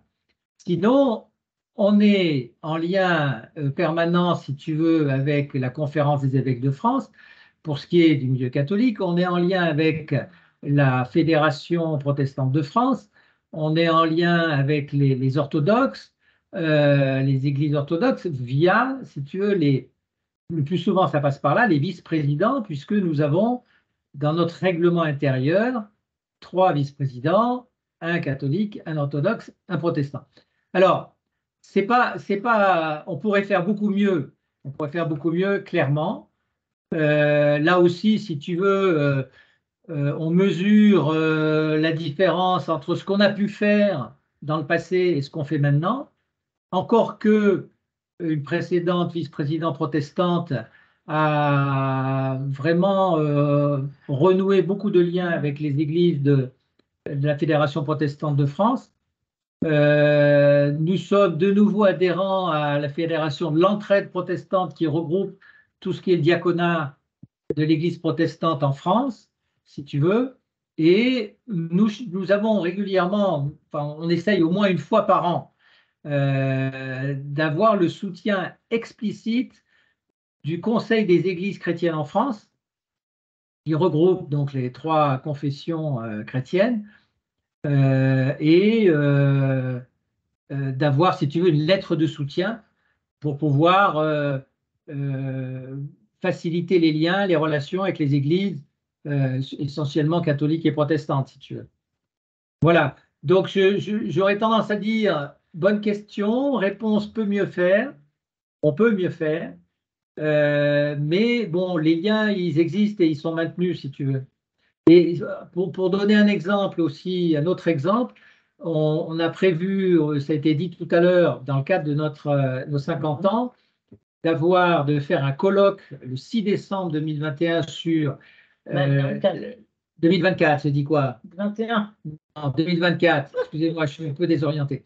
2024 sur la torture, l'évolution de l'acceptabilité de la torture, si tu veux, sur la point de bascule des sociétés, voilà, tout ça. Et ce colloque, on vient d'avoir l'accord du Conseil scientifique, va se faire avec l'Institut supérieur d'études œcuméniques, qui est hébergé par l'Institut catholique de Paris et se fera à l'Institut catholique de Paris avec les moyens de l'Institut catholique de Paris. Voilà. Donc, tout ça pour dire que c'est un objectif permanent qui n'est jamais acquis. Mais voilà, j'espère que j'ai répondu à ta question. Et puis, si je peux me permettre d'ajouter quelque chose qui est un peu en décalé avec la question, qui relève plus du président, du politique que de moi, même si ça m'intéresse beaucoup et que j'y participe, mais c'est qu'il faut voir qu'en France, alors là c'est toujours pareil, hein, je parle de la France parce que je ne me permettrai pas de donner des informations sur les autres pays, mais il faut savoir que la CAT, elle reçoit aussi des menaces régulièrement quant à ce qu'elle défend de groupes extrémistes chrétiens, de catholiques radicaux, de catholiques fachos, etc. Donc en fait, on a à avoir une vigilance aussi dans nos propres réseaux chrétiens. Et ce qui peut être, excusez-moi du terme, c'est très vulgaire, couillu de la part d'une ACAT comme la CAT France ou d'une ACAT européenne qui connaît ce genre de montée du populisme, de montée des extrêmes, de montée du racisme et ainsi de suite, c'est qu'elle a un positionnement qu'on n'attend pas des chrétiens. Parce que quand moi je dis on est une ONG chrétienne, on me dit ah, vous êtes catho. Non, on est une ONG chrétienne. Et les chrétiens, ce ne sont pas que des catholiques. Donc en fait, il y a aussi une éducation et des messages à transmettre pour que les chrétiens ne soient pas placés dans une définition qui finalement n'est pas la bonne en ce qui concerne les ACAT. En tout cas, les ACAT et d'autres mouvements chrétiens. Mais c'est aussi une question intéressante parce que là, ça touche aussi à nos actions en matière de droits de l'homme, à nos mandats. Donc en fait, en tant que chrétien, voilà, les salariés, par exemple, de la CAT, ils ne sont pas forcément tous catholiques. Ils ne sont pas d'ailleurs recrutés en fonction de ça. Alors évidemment, ce ne sont pas des anticléricaux. Mais voilà, en tout cas, c'est possible. Mais on défend des victimes, quelle que soit leur religion, quelle que soit leur culture, quelles que soient leurs orientations sexuelles, quelles que soient leurs origines. Voilà, donc il y a aussi cette universalité qu'on doit porter et qui ne satisfait pas certains. Nous, on ferme à nos adhérents la porte d'église en nous disant vous ne pouvez pas mettre une photo et un appel à mobilisation sur telle victime parce qu'on n'est pas d'accord sur telle et telle. Donc on se voit fermé au nez des églises. Donc c'est aussi à prendre en compte dans la singularité qu'on doit cultiver en fait dans notre positionnement en tant qu'acassien. Voilà. Si je peux juste rajouter quelque chose qui n'est pas... Le Corentin, je peux? Ah oui, vas-y. Non, par rapport aux relations avec les églises, parce que c'est français, franco-français, mais je pense que vous en avez entendu parler. Vous savez que la Conférence des évêques de France a demandé à une commission en 2021 de faire un bilan sur les abus sexuels dans l'Église. Bon, qu'il y a eu donc une commission qui a travaillé pendant un an, qui a rendu un rapport en 2021, donc c'était 2019 la commande, et voilà, le rapport 2021. Et nous avons pris position en faveur des victimes, et dernièrement pris position d'une certaine façon très critique vis-à-vis des travaux de la Conférence des évêques de France, dont on estimait qu'ils n'allaient pas assez loin dans la remise en cause de l'organisation ecclésiale qui permet ces abus que nous, on caractérise comme des peines et traitements cruels, inhumains et dégradants. Même si l'Église n'est pas un État, encore bon, ma voisine dira l'État du Vatican, etc. Mais enfin bon, là on joue un peu sur les mots, mais c'est une organisation qui, bon, je ne veux pas rentrer dans le développement, mais en tout cas voilà, nous avons aussi tout un aspect de nos réflexions actuelles et de nos actions actuelles qui portent aussi sur les abus sexuels, dans les abus d'autorité sexuelle et autres dans nos églises. Et la commission théologie, par exemple, travaille beaucoup là-dessus actuellement. C'est un axe de travail qui est important. Et c'est difficile de dire, dans un pays laïque comme le nôtre, qu'on s'intéresse aux droits de l'homme, mais que le seul endroit où ça ne nous concerne pas, c'est dans nos églises, alors qu'on se présente comme une association chrétienne œcuménique. Voilà. Donc c'est une question de cohérence. On ne peut pas dire que s'il y a des atteintes aux droits de l'homme dans nos églises, ben on est là. Ça fait partie de notre mandat, dit-on, de s'y intéresser, de les dénoncer et de soutenir les victimes. Puis ça fait partie aussi de notre mandat parce que c'est pandémique, parce qu'il y a une impunité et que en fait il n'y a pas de justice, il y a de l'impunité et que c'est pandémique, c'est-à-dire que ça fait des années, systémique, pardon, ça fait des années et des années, ça fait 300 000 victimes qui ont été, je dirais, identifiées. On ne parle même pas de celles qui ne l'ont pas été. Mais donc ça veut dire que ne rien dire, s'insurger contre des violences policières et laisser 300 000 victimes dans le silence alors qu'on est une ONG chrétienne de défense des droits de l'homme, ça n'est pas envisageable, ce n'est pas entendable en fait. Donc, et on ne se fait pas toujours des amis en allant sur ce terrain. Mais au moins on est droit dans nos bottes. Je pense qu'il y a effectivement cet enjeu d'occuper le terrain aussi et de ne pas le laisser à des franges chrétiennes qui défendent certaines idées et qui enferment aussi dans les croyances populaires les personnes de confession chrétienne dans un certain préjugé, voire un cliché. Que c'est important d'occuper ce terrain-là. Et juste, je me permets, ça c'est un point d'information, vous faisiez référence à la commission en 2021 qui a cherché à faire la lumière sur les différents abus qu'il y avait pu avoir au sein de l'Église catholique. Il me semble qu'il y a 2 semaines de cela, il y a une commission en Espagne qui a rendu également une première enquête en la matière en Espagne et qui a identifié plus de 200 000 victimes. Je crois qu'il y a Émilie. Oui, Émilie était là tout à l'heure. Il est plus parmi nous. Il aurait pu en parler peut-être. Bon voilà, ça m'y a fait penser pour dire qu'il y avait aussi ce travail qui était mené dans différents pays. Ah oui, en Suisse aussi, ouais, effectivement. Puis aux États-Unis, il y avait eu différentes affaires soulevées par la presse davantage, mais en tout cas, il y a aussi tout ce débat-là qu'il peut y avoir et des organisations comme les ACAT, on voit au chapitre, à mon sens. Claire, pardon. Désolé, vas-y. Non, je voulais juste te dire par rapport à ce que tu viens de dire, c'est que on parlait tout à l'heure du renouvellement, c'est-à-dire d'avoir l'attention de plus jeunes chrétiens, parce que les jeunes qui n'ont pas de sensibilité chrétienne, bon. Mais c'est pas, on ne cherche pas à communiquer avec des jeunes chrétiens radicaux d'extrême droite. Donc en fait, c'est pas en prenant des positions hyper conventionnelles, conservatrices et dans l'omerta qu'on va parler à ces jeunes chrétiens, mais qui sont des chrétiens engagés, qui sont des chrétiens parfois même engagés sur. J'ai été contactée moi en faisant un tweet sur cette question. Il y a plein de questions. J'ai été contactée par une association de jeunes chrétiens qui sont à Tours et qui accueille des victimes de violations des droits, et notamment des demandeurs d'asile homosexuels, LGBT. Donc, ils nous ont contactés parce qu'ils ont vu qu'on prenait position sur ce sujet. Donc, je veux dire, à un moment donné, si on veut avoir des militants plus jeunes, ce seront forcément des militants engagés. On ne peut pas envisager de parler à tous les jeunes chrétiens. Ce sont des chrétiens ouverts, engagés, tolérants. Et être chrétien ne garantit pas tout ça. Tout à fait. pense qu'il y a une vraie bataille à ce niveau-là. Est-ce qu'on ne prendrait pas deux questions, faire d'une pierre deux coups? On a Claire, je t'en prie, si tu veux prendre la parole, qui avait une question, et Étienne ensuite. Claire, tu nous entends?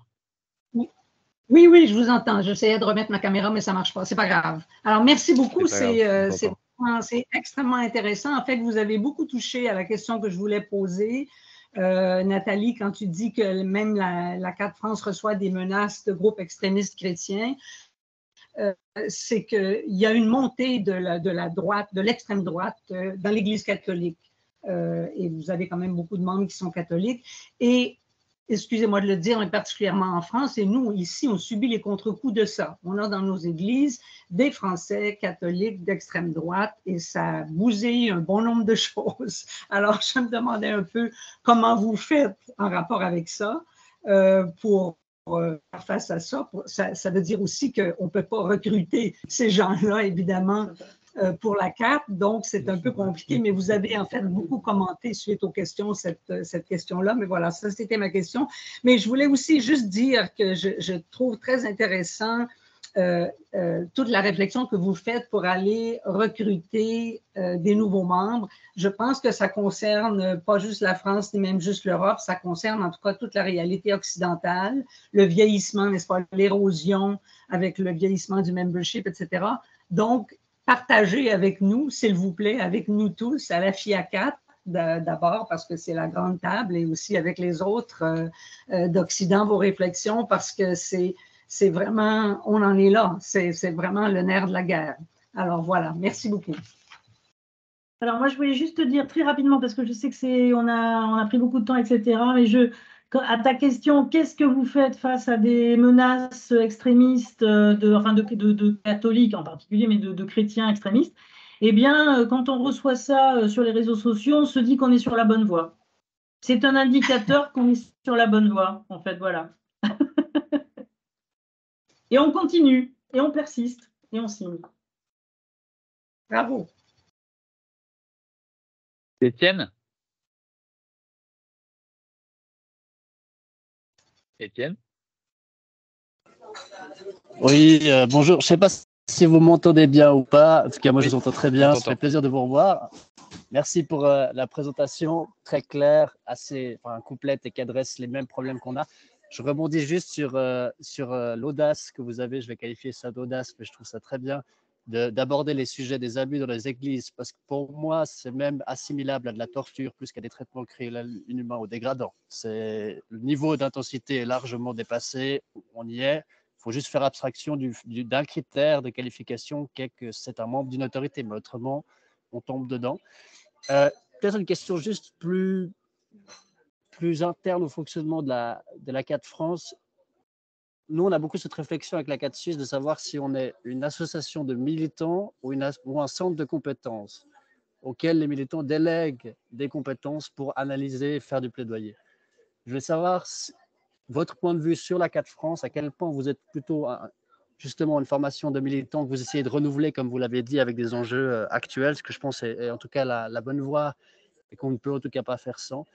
Ou bien justement un centre de compétences, et si vous êtes, parce que vous l'êtes évidemment en partie centre de compétences, à quel point vous agissez de concert avec d'autres organisations comme le CT, tu l'as dit en exemple avec l'Amérique du Sud, ou bien justement la CAT France a-t-elle un rayonnement suffisant pour agir toute seule et en son propre nom la plupart du temps? Parce qu'avec la CAT Suisse, on est beaucoup dans l'interaction avec les autres organisations et à travers la plateforme suisse des ONG. Voilà. Je ne sais pas si tu veux répondre. Moi, je dirais très rapidement, bonjour Étienne, ça me fait très plaisir de te revoir aussi. Je dirais que, et Yves m'arrêtera si je me trompe, en tout cas en ce qui me concerne, et je pense que je peux parler au nom de l'équipe professionnelle salariée de la CAT, du secrétariat national, c'est qu'on tente, bon an, mal an, du mieux qu'on peut, de maintenir cet équilibre, c'est-à-dire de ne pas être un simple centre de ressources qui produit du plaidoyer et de ne pas être non plus dans une forme de choses non cadrées qui seraient de se dire on n'est que militant. Qu'est-ce qu'on en fait une fois qu'on a dit ça? Qu'est-ce qu'on en fait? Donc en fait, on doit rester une association de militants parce que c'est ce qui fait notre force. C'est ce qui fait notre force. Et d'ailleurs, dans les choix de sujets comme les abus sexuels dans l'Église, ce sont des salariés militants qui parlent en s'investissant aussi sur cette question auprès des élus, avec les élus, tous ensemble. Donc, ça me semble indispensable c'est les deux pieds, c'est-à-dire ça me semble indispensable qu'il y ait à la fois le côté technique, professionnel, etc., et en même temps des militants qui ont une distance aussi par rapport à ça, qui sont garants aussi de l'ADN chrétien, parce qu'on peut avoir tendance, quand on est trop technique, à oublier ce paramètre, hein, d'autant qu'on n'est pas obligé d'être croyant hein, quand on est professionnel à la CAD, donc on ne peut pas l'imposer en droit français, en droit du travail, donc voilà. Mais c'est les deux, voilà. C'est de maintenir les deux. En tout cas, on fait notre possible pour que ce soit ça. Et par rapport aux organisations partenaires qu'on aurait à l'étranger, on ne fait jamais rien de bon tout seul. Donc, en fait, effectivement, on développe des partenariats dans les zones dans lesquelles on intervient, sur les sujets sur lesquels on intervient et qui sont toujours, on fait en sorte que ce soit dans notre mandat. Et après, il y a des partenariats plus ou moins bons, plus ou moins possibles, plus ou moins efficaces. Voilà. Si je peux juste compléter sur la première partie de ta question, je suis tout à fait d'accord avec Nathalie. Chance. Ça nous arrive d'être en désaccord. On ne s'est pas concerté. Hein. Et pas là-dessus. Non, ce que je veux dire, c'est ce qui est intéressant, si tu t'interroges, si vous interrogez, c'est d'aller poser la question à ceux qui fonctionnent. Je pense à, bon, je ne veux pas caricaturer, mais Amnesty International, enfin d'autres grosses organisations qui fonctionnent un peu sous le modèle centre de ressources, etc. Ce qu'ils nous disent, eux, c'est votre force, c'est votre réseau militant. Eux, ils nous le disent. Hein? Donc, si tu veux, d'une certaine façon, c'est quand même une validation qu'il faut marcher sur les deux pieds. Après c'est compliqué. C'est compliqué parce que, surtout pour une association qui s'est transformée, si tu veux, qui est d'abord partie, comme je l'ai expliqué tout à l'heure, d'une force militante importante où tout était fait par des bénévoles, qui s'est petit à petit professionnalisée, qui perd en force militante d'une certaine façon ce qu'elle gagne en professionnalisme, même si c'est un peu idiot d'opposer les deux parce qu'on retrouve et des compétences des deux côtés et on retrouve du militantisme des deux côtés, si tu veux, hein, on est bien d'accord. N'empêche que il faut garder, me semble-t-il, les deux impérativement, et le réseau et le centre de compétences, et la force de frappe. Si tu veux, voilà. Et c'est vrai que pour les églises, c'est clair que si tu n'es pas présent, et les salariés, ils sont régis par le Code du travail. Donc, tu ne peux pas leur dire, vous êtes embauché, hein, en France, c'est comme ça. Je veux dire, en plus, tu ne peux pas. Tu peux pas demander à quelqu'un de déclarer son culte. Si, voilà, encore une fois, il n'y a pas de Kirchensteuer, il n'y a pas de lien institutionnel, on n'est pas dans un pays concordataire. Mais donc, ça veut dire que tout ça, bon, mais ça veut donc dire que tous les liens avec les églises, etc., ils passent par les militants. Ça ne veut pas dire qu'il ne peut pas y avoir des salariés qui soient en appui là-dessus. Bon, pour l'instant, on n'en est pas là. Mais je lâche un scoop, je pense qu'un jour, il faudra peut-être y venir. Mais bon, pour l'instant, on n'en est pas là. Mais tout ça pour dire que s'il n'y a pas les militants là-dessus, les contacts avec les églises, ils n'existent plus. Voilà, tout simplement. Ouais. Non, alors pour aller vraiment dans le sens d'Yves, en tant que salarié, en tant que professionnel, un peu technicien, j'allais dire, c'est qu'on n'a pas forcément la culture chrétienne. Quand je dis la culture, c'est vraiment connaître les organisations, savoir quels sont qui décide, enfin, par quel réseau il faut passer, avoir le vocable aussi. C'est-à-dire quand on parle à un chrétien vraiment, je dirais, très, très pratiquant, croyant, voilà, et qui est à la CAT ou qui s'intéresserait à la CAT parce qu'il est chrétien et humaniste, donc pour s'intéresser à droit, Mais on n'a pas, nous, et pourtant, moi, par exemple, je suis chrétienne, mais je n'ai pas forcément la maîtrise, comme les militants, de ce que je vais prendre comme référence en dehors des références juridiques, de références, si tu veux, concrètes, etc. Ce que je vais pouvoir, je ne vais pas citer un verset, si tu veux, de Matthieu. Voilà, je ne vais pas avoir ce réflexe. Et quand on va à la rencontre des églises, il faut pouvoir avoir cette dextérité de pouvoir s'adresser à eux avec ces deux vocables, quoi, en fait. Donc, c'est indispensable qu'on ait des militants et des bénévoles. Et je dirais même que ce qui est inquiétant, c'est qu'avec l'érosion et le vieillissement des bases militantes, il y a un autre enjeu qui est majeur, et je pense qu'on doit être plusieurs à se poser la question, c'est la transmission. C'est-à-dire qu'une fois que ces personnes disparaissent, qui prend le relais? Elles ont 40 ans, 50 ans, parfois 60 ans de connaissances de questions même qui touchent aux droits de l'homme, mais de questions qui touchent à l'Église, à l'ADN chrétien, etc. Et donc, il y a cette question de transmission, voilà, d'héritage. Pour terminer là-dessus, une de nos forces, c'est dans le comité directeur, tu as en général toujours au moins 3 pasteurs. Voilà. Plus des militants catholiques très engagés dans tel et tel groupe, plus des gens très engagés dans les milieux orthodoxes. Mais en général, on a toujours 1, 2, 3 théologiens voilà, qui sont pasteurs. Voilà. Donc tout ça pour dire que ça colore, c'est-à-dire que tous les débats qu'on peut avoir au niveau politique, ils sont traversés par ça, forcément. L'heure passe, ça fait déjà, ce qui n'est pas une mauvaise chose, hein, je suis vraiment ravi de voir tous ces échanges. Merci Étienne pour le dernier en date sur des questions vraiment essentielles et qu'on entend aussi régulièrement du côté des ACAD d'Europe. C'est des sujets qui reviennent, mais pas seulement. J'aimerais pas enfermer dans l'idée que c'est simplement des enjeux qui traversent l'Europe, puisque c'est aussi le cas en Amérique du Nord, c'est aussi le cas dans certains pays d'Afrique où des ACAD sont. La nature de l'engagement varie et change et prend de nouvelles formes. Donc, je pense que c'est toujours intéressant puisque les ACAT ont l'occasion d'échanger dans ces cafés. C'est vraiment des questions qui sont au centre aussi et qu'on pose peut-être pas assez quand on a la tête dans le guidon et braqué sur l'action. Je vais prendre 2 dernières questions, 2 dernières mains levées et je vous laisserai y répondre ensuite Nathalie et Yves. Tout d'abord, une question de Pascal Zone, le président de l'ACAT Bénin, qui est aujourd'hui un invité un peu spécial puisqu'il est dans les locaux, il se trouve dans les locaux de la FIACAT à Vincennes. J'ai la chance de l'avoir à 2 bureaux de moi. Donc je le laisse poser une question ou intervenir s'il le souhaite. Et ensuite, par la suite, on pourra laisser Paul Engaman prendre la parole. Oui, merci beaucoup, Corentin. On m'entend? Oui, on t'entend très bien. Oui, je remercie Corentin, je remercie tous les responsables de l'ACAT France. Et c'est vrai, j'ai profité de ma venue en Europe pour pouvoir faire une visite d'amitié, de courtoisie à l'ACAT France. J'ai rencontré Yves Roland il y a quelques minutes là, avant d'être ici.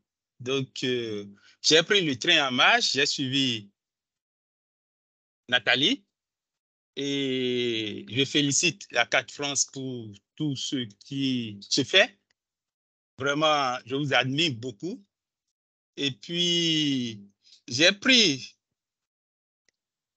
le café en plein vol là, et puis j'ai entendu que vous êtes 27 500 membres, 5 300 adhérents, si c'est bien exact ce que j'ai entendu. Et je voudrais demander comment fonctionne alors le secrétariat national. Vous êtes combien de membres au niveau du bureau? Et la périodicité de votre rencontre, le mandat, la durée du mandat, c'est combien? Et pour terminer, quel genre de partenariat peut-on faire entre ACAT France et puis les ACAT africaines? On a répondu. Alors, en ce qui concerne les... Attends, donc, Yves, excuse-moi de te couper. On prend peut-être juste la question de Paul et vous pourrez prendre les deux d'un coup. Paul, tu nous entends? Je vous entends. Est-ce que vous m'entendez? Oui. Tu as la parole. Voilà. Paul. Donc, bonjour à Yves et bonjour à Nathalie. Je suppose que Yves a eu un combat de boxe, de sorte que il a bien apprêté. Alors, juste au passage. Alors, je voudrais dire, en tout cas, félicitations pour cette présentation très claire. Et féliciter aussi l'ACAD France qui va fêter ses 50 ans l'année prochaine. Tout en rappelant l'ACAD France que l'année prochaine, c'est une autre année aussi où on fêtera les 40 ans de la Convention contre la torture. Voilà. Voilà. Donc, certainement que des événements seront prévus pour cette grande date au niveau de la Convention, comme la naissance de l'ACAD France. Alors, j'ai quelques petites préoccupations. La première, quel est le degré de soutien des églises aux actions de l'ACAD France? Parce que c'est une préoccupation au niveau des ACAD en général. Et pour l'ACAD Côte d'Ivoire, ici où je vis, où on essaie maintenant de faire en sorte que les églises qui luttent pour la vérité, pour la justice, pour les droits de l'homme, mais qui, pour les actions de soutien, sont quelquefois un peu discrètes. Voilà. J'espère qu'en France, ce n'est pas la même chose. La deuxième petite préoccupation, c'est l'ACAD France qui a vraiment des pôles au niveau du Moyen-Orient, au niveau de l'Afrique, au niveau de l'Asie. Je voulais savoir, dans des zones comme le Moyen-Orient, qui n'est pas une zone facile, où actuellement on sait ce qui se passe, comment vous arrivez à collecter les informations quand vous n'avez pas d'ACAD, par exemple, sur place, ou peut-être vous n'avez pas des enquêteurs, à moins que vous ayez des enquêteurs comme Amnesty qui se rendent sur place pour recueillir des informations. Mais je ne suis pas très sûr que des enquêteurs peuvent se trouver actuellement dans la zone de Gaza. Je ne sais pas surtout. Alors, troisième petite, et je crois que c'est une des dernières, quels sont vos rapports avec l'observateur, ce qu'on appelle communément le mécanisme national de prévention?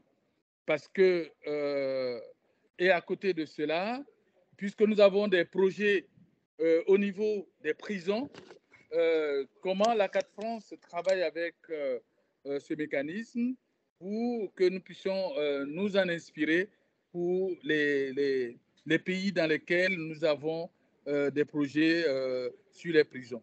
Et dernière préoccupation, est-ce que l'ACAD France a eu à accueillir des détenus placés sous les TIG, les travaux d'intérêt général? Je le dis parce que le débat est en cours, par exemple, en Côte d'Ivoire, pour permettre d'initier les travaux d'intérêt général et de voir des structures dans lesquelles on pourrait les placer. Voilà. Savoir si vous avez une expérience à communiquer pour que les gens puissent s'en inspirer. Merci. Voilà. Ce sont mes toutes petites préoccupations que je voulais porter à l'ACAD France pour qu'on puisse échanger. Bon, merci Paul de relancer cette conférence. Je pense que vous avez tous prévu de prendre et votre soirée et votre nuit, parce que rien que sur le travail d'intérêt général, ça fait 40 ans qu'on en parle en France et que ça fait couler beaucoup d'encre, puisque je crois que la loi qui a instauré ça date de 1982 en France. Oui. Alors, pour répondre d'abord aux questions de Pascal sur les mandats. Donc, le comité directeur est élu par l'Assemblée générale pour 3 ans, mais comme il se renouvelle régulièrement, puisque tout le monde n'a pas été élu en même temps, et que le comité directeur élu, donc le comité directeur, nous sommes statutairement, nous avons la possibilité d'aller jusqu'à 24 membres. Mais c'est l'Assemblée générale qui fixe chaque année le nombre des membres du comité directeur. Donc cette année, l'Assemblée générale a fixé 21, mais nous avons eu simplement 20 membres élus. Donc il y a eu un décès entre-temps, nous sommes donc 19 au comité directeur.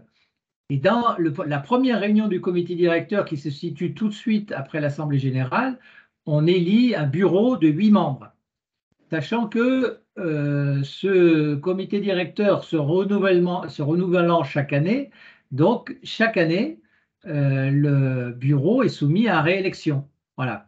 Les membres du bureau sont élus en fait pour une durée d'1 an, mais ce n'est pas écrit dans les textes, c'est simplement que comme chaque année on réélit le bureau, et ben, on peut très bien ne pas réélire un tel ou un tel un poste, même s'il garde son mandat au comité directeur parce qu'il n'est pas arrivé à son terme. Voilà, j'espère que j'ai été clair. C'est pour ça que je disais tout à l'heure, je suis le président actuel de la CAT France, mais soumis à renouvellement en fait à chaque assemblée générale. Ce qui ne veut pas dire qu'à chaque assemblée générale, on éjecte le président pour en mettre un nouveau, parce que sinon, on arriverait vite à épuisement des stocks de membres du bureau. Voilà. Et puis on est à l'épuisement de la déléguée générale aussi. Bon, donc voilà, j'espère que j'ai répondu à ta question. Pour le reste, j'avoue que c'est un peu... Paul, tu as posé beaucoup de questions très riches. Alors simplement, je retiens la dernière. La France, mais là, pour le coup, nous réfléchissons, si tu veux, au travail d'intérêt général et à toutes les peines alternatives à l'emprisonnement, mais c'est un domaine où il faut être quand même particulièrement clair et professionnel, j'allais dire, hein, parce que on lit et on entend tout et à peu près n'importe quoi. C'est-à-dire que nous réfléchissons aux peines alternatives à l'emprisonnement, ce qu'est le travail d'intérêt général, à travers toute la problématique de la surpopulation carcérale. Pourquoi s'intéresse-t-on à la surpopulation carcérale? Parce qu'on sait qu'en France, dans les maisons d'arrêt, du fait de cette surpopulation carcérale, les conditions de détention sont qualifiées par l'Europe, par la Cour européenne de Strasbourg, par la Cour de cassation, par le Conseil de l'Europe, comme constitutives de peines et traitements inhumains et dégradants. C'est-à-dire quand vous avez une cellule de 5 mètres carrés et 3 matelas par terre, plus des lits, etc., on considère que ce ne sont pas des conditions de détention dignes. Et ça s'intéresse, et en France, essentiellement les maisons d'arrêt, puisque c'est elles qui sont amenées à recevoir le tout venant des condamnations, puisque les autres établissements, maisons centrales, centres de détention, centres pénitentiaires, etc., sont des établissements pour peine. Donc les gens qui y vont, ils sont triés, et en général, quand on met quelqu'un dans un centre de détention régional où il y a 600 personnes, soit on a libéré une place pour le mettre, soit il y avait de la place. Mais on ne met pas en surpopulation carcérale des lieux où il y a 600 détenus, ou alors des maisons centrales où il y a des gens condamnés à perpétuité pour des actes de terrorisme et autre chose. Voilà. L'administration pénitentiaire française fait un petit peu attention. En revanche, les maisons d'arrêt qui recueillent le tout venant, nous avons des problèmes de surpopulation. Et donc, c'est à travers ce prisme-là qui intéresse directement notre mandat que nous intéressons, que nous diffusons, que nous discutons sur tout ce qui est peine alternative à l'emprisonnement, ce qui est mesure, ça c'est encore autre chose, ce qui est mesure d'exécution de la peine aussi ailleurs qu'en prison, hein, bracelet électronique, chantier extérieur, etc., etc. Voilà, donc c'est tout ce débat-là, et demain, il y a d'ailleurs un webinaire aussi carrément sur le sens de la peine. Voilà, on aborde ça à travers ce prisme-là. Si tu veux, Paul, quelque chose sur le travail d'intérêt général, je te conseille d'aller savoir comment ça marche en France, etc., d'aller sur le site du ministère de la Justice. Tu as des fiches qui sont très bien faites, et je peux te dire d'ores et déjà que les travaux d'intérêt général sont en général les postes coachés par les communes. Hein, c'est l'interlocuteur du juge d'application des peines ou du tribunal, c'est les services communaux. Voilà. Pour le reste, alors, j'avoue que je n'ai pas noté au fur et à mesure toutes les questions. On a répondu en filigrane, on a répondu, oui. Voilà, je ne sais pas. Ouais. Je ne sais pas ce sur quoi j'aurais manqué. Je pense que vous avez quand même couvert l'essentiel. Il y avait 3 points, mais vous avez développé un mini exposé qui était appelé par ces questions et qui était très intéressant. Je pense que vous avez couvert les points.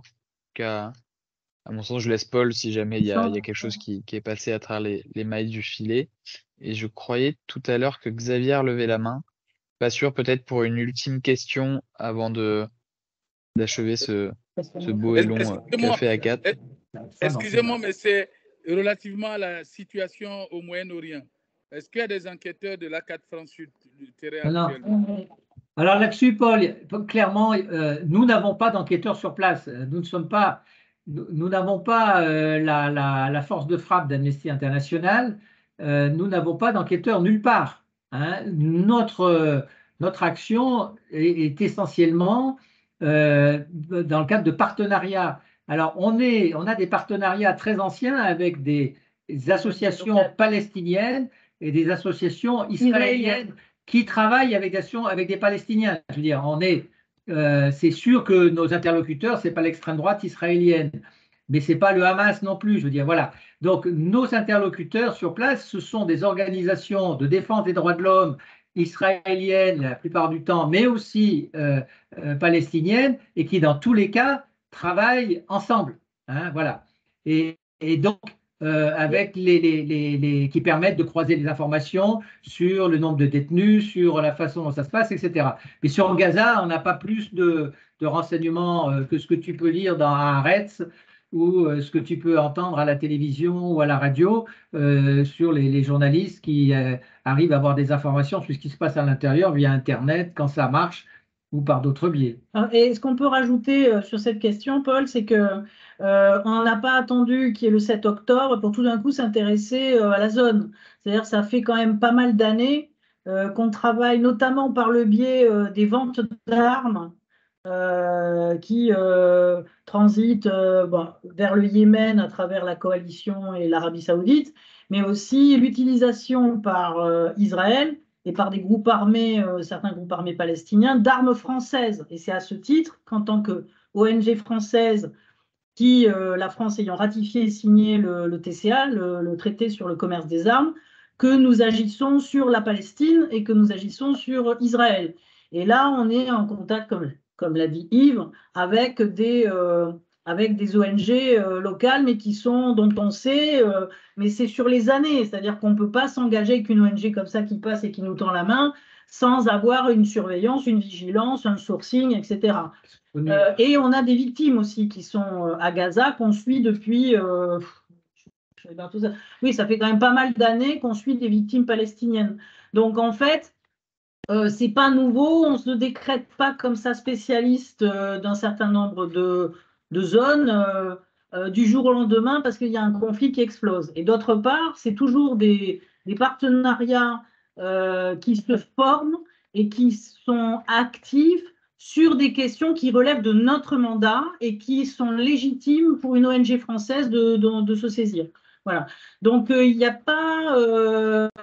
on n'a pas besoin d'avoir des indicateurs. D'ailleurs, je ne sais même pas si on pourrait en avoir. Il y a une autre chose, c'est que en 2022, j'ai proposé au CODI qu'on crée une mission d'ambassadeur A4 France sur des zones à l'étranger. Et nous avons recruté Antoinette Chahine, qui est ambassadrice depuis 2022 de l'A4 France au Liban. Donc, elle est aussi un de nos contacts, puisqu'elle travaille beaucoup sur les droits de l'homme avec des associations locales du Proche-Orient, pas seulement au Liban, mais sur la zone plus élargie. On a aussi des rapports, des informations sur quelles sont les tensions, comment ça se passe, etc. On n'est pas la DST, on n'est pas là pour travailler sur... c'est un conflit en plus très ancien, voilà, et il faut on mesure nos mots, mais on se tient à notre place en tant qu'ONG française de défense des droits de l'homme, et voilà. Donc j'espère qu'on a répondu tous les deux en complément à ta question. Mais évidemment, je pourrais en dire plus, mais il y a des informations que je ne tiens pas à dévoiler là. Voilà. Des victimes, des sujets qui sont pas, sur lesquels on reste discret. Voilà. Merci Nathalie. On termine peut-être avec une ultime question. On essaie de faire ça en 4 ou 5 minutes. C'est vrai qu'on a eu des beaux échanges jusqu'ici. Xavier, tu voulais poser une question, il me semble. Oui, merci Corentin. Merci beaucoup à vous pour cette présentation de la CAT France. Désolée de poser cette question en dernier. Moi, je m'interrogeais sur tout le travail que la CAT France fait au niveau des violences policières. Vous faites partie, pour le coup, des organisations pionnières en France dans la dénonciation des violences, mais aussi dans leur documentation. Et je me demandais, donc 2 questions, désolée. Comment vos rapports sont accueillis par le ministère de l'Intérieur? Est-ce que du coup, vous avez des temps d'échange de travail avec eux? Et est-ce que vous avez des ouvertures en off, vu qu'on connaît la position officielle, par rapport du coup à cette thématique? Est-ce que voilà, vous vous sentez écouté par les autorités françaises? La deuxième question, c'est vous parliez du besoin de renouvellement de vos membres. Est-ce que vous trouvez que cette thématique, vu qu'elle occupe beaucoup l'espace médiatique en France depuis 2-3 ans, est-ce que vous avez l'impression qu'elle est mobilisatrice au niveau des jeunes militants ou ça ne les intéresse pas? Voilà. Alors, je vais répondre maintenant parce qu'il faut que je parte. J'ai un train dans exactement 50 minutes et je ne voudrais pas le rater. Juste sur la deuxième question, nous avons la certitude, nous sommes conscients que c'est un thème porteur auprès de la jeunesse, comme d'autres thèmes sur l'abolition universelle de la peine de mort, mais également sur les défenseurs des droits environnementaux, etc. Donc, c'est vrai que c'est une de nos interrogations, c'est comment on arrive à communiquer, à faire autant de travail sur des choses qui devraient intéresser, qui intéressent les jeunes, certainement, et d'avoir aussi peu de jeunes dans nos militants. Voilà. Après, je laisserai Nathalie développer. Sur la première question, sur les violences, ouais, simplement, ce que je veux dire, c'est qu'on a traité ça en 2016, également en 2020, mais ça, bon, Nathalie reviendra là-dessus, mais je veux dire de façon très professionnelle, en nous appuyant aussi sur ce qui s'est fait par des journalistes en street press, etc., mais en gardant dans nos rapports une forme de, comment dire, on dirait de rigueur. De rigueur, voilà, de rigueur, qui fait qu'on a évité tout ce qui était, comment dire, caricature ou provocation, etc. Ce qui fait que je pense que le ministère de l'Intérieur ne doit pas spécialement nous apprécier, mais en tout cas, nos rapports ont été repris par le défenseur des droits, ont été repris à plusieurs niveaux, à la CNCDH, etc. Ce qui fait que, d'une certaine façon, ça nous donne une visibilité qui fait que, bon, on ne peut pas non plus nous traiter par-dessus la jambe. Alors, on a été invité, mais ça, Nathalie va le développer, on a été invité. Le directeur du 3P, quand il était là, quand c'est sorti, a été invité à des séances de consultation au ministère de l'Intérieur sur le maintien de l'ordre, etc. Mais ce qu'il faut savoir quand même globalement, c'est que nous avons en France actuellement, ça ne t'étonnera pas, un gouvernement qui, à la rigueur, consulte beaucoup, mais n'écoute rien. Voilà. Et ce que je disais sur la surpopulation carcérale, qui est une caricature, c'est qu'on se fait condamner par à peu près tout ce qui existe comme institution internationale. La Cour de cassation, qui est notre Cour suprême, dit la situation fait que vous devez libérer les gens qui sont dans telles conditions-là. Le Conseil de l'Europe dit c'est plus possible. Et le ministre nous dit tout va bien, on va construire une place de prison. Voilà. Un bruit là. Ouais. Ça devient compliqué. Ouais, il y a beaucoup de micros qui sont pas éteints, bon. mais on entend vachement. Il y a un micro qui était allumé. Je suis désolé, c'est pas que je m'ennuie, mais il faut vraiment beaucoup, prendre mon train. Salut à vous. Pas de problème. Bon TGV. Merci. Bon, alors je vais finaliser sur cette question. Alors, ta première question, c'était est-ce que le fait de traiter des violences policières, ça nous amène à être plébiscité par la jeunesse, c'est ça? C'est un peu ça. Bon, alors c'est clair que dès qu'on parle de violence policière, il y a une certaine jeunesse très engagée, très militante, très à gauche, hein, en fait, voilà, qui se retrouve. Ouais, bon.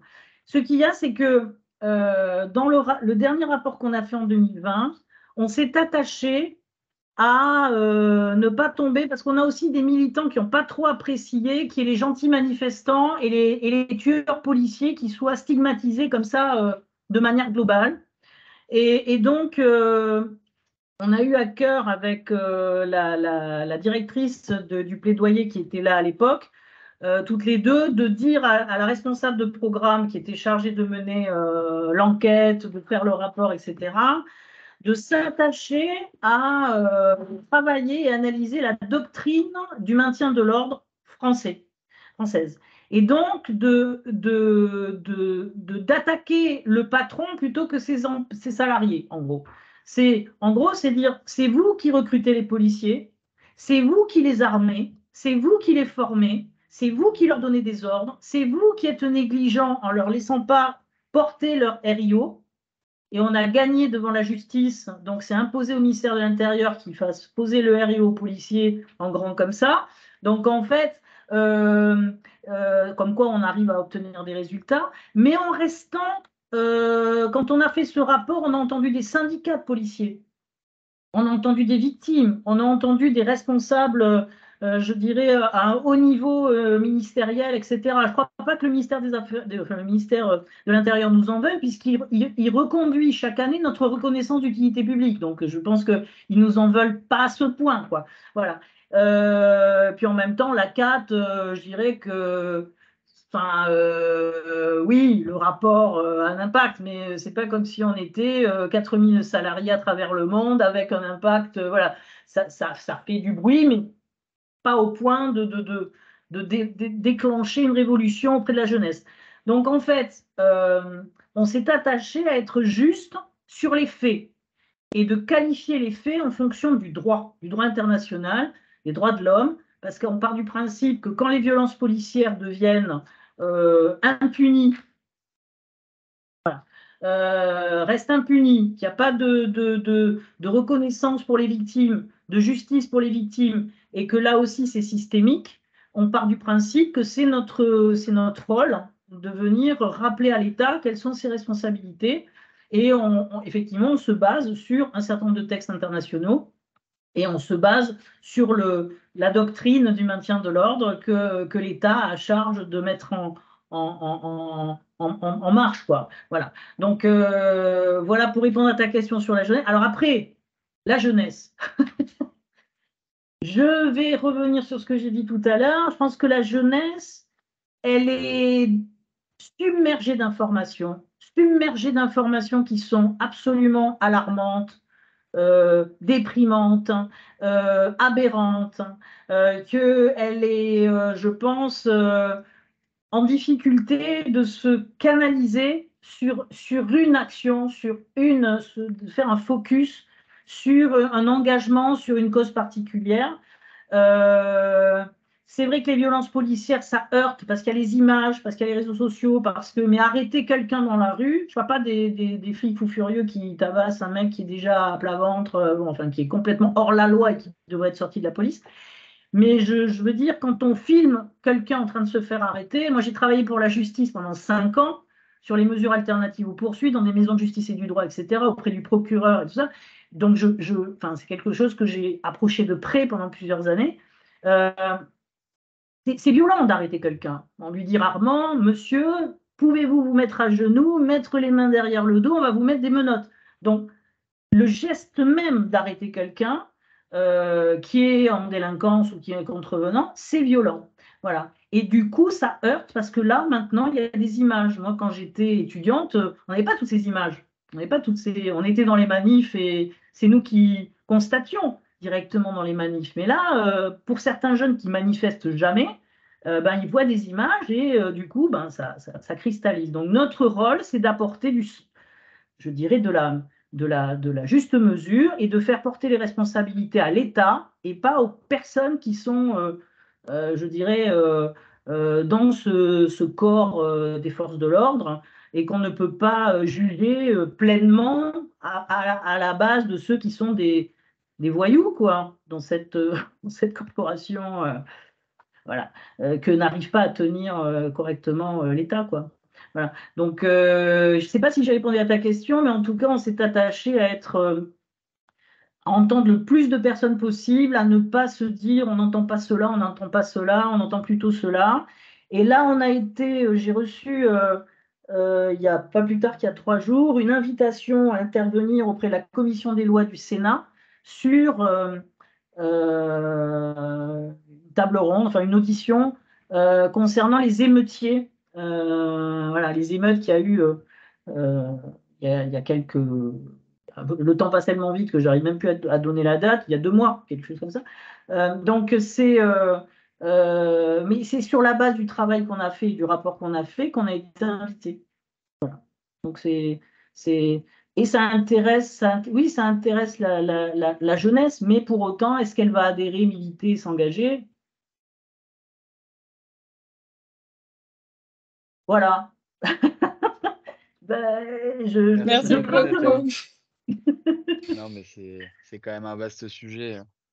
Oui. J'avoue que je me la posais également parce que tu parlais de cette difficulté qui est commune au-delà même des ACAT du vieux continent, mais tout simplement toute la vie associative. Et c'est vrai que les violences policières, c'est un sujet tout à fait contemporain qui intéresse pas mal de jeunes qui sont aussi bien souvent les premières victimes de cette répression en manifestation. Et du coup, le lien, je pense comme Xavier, le lien me semblait assez intéressant à creuser.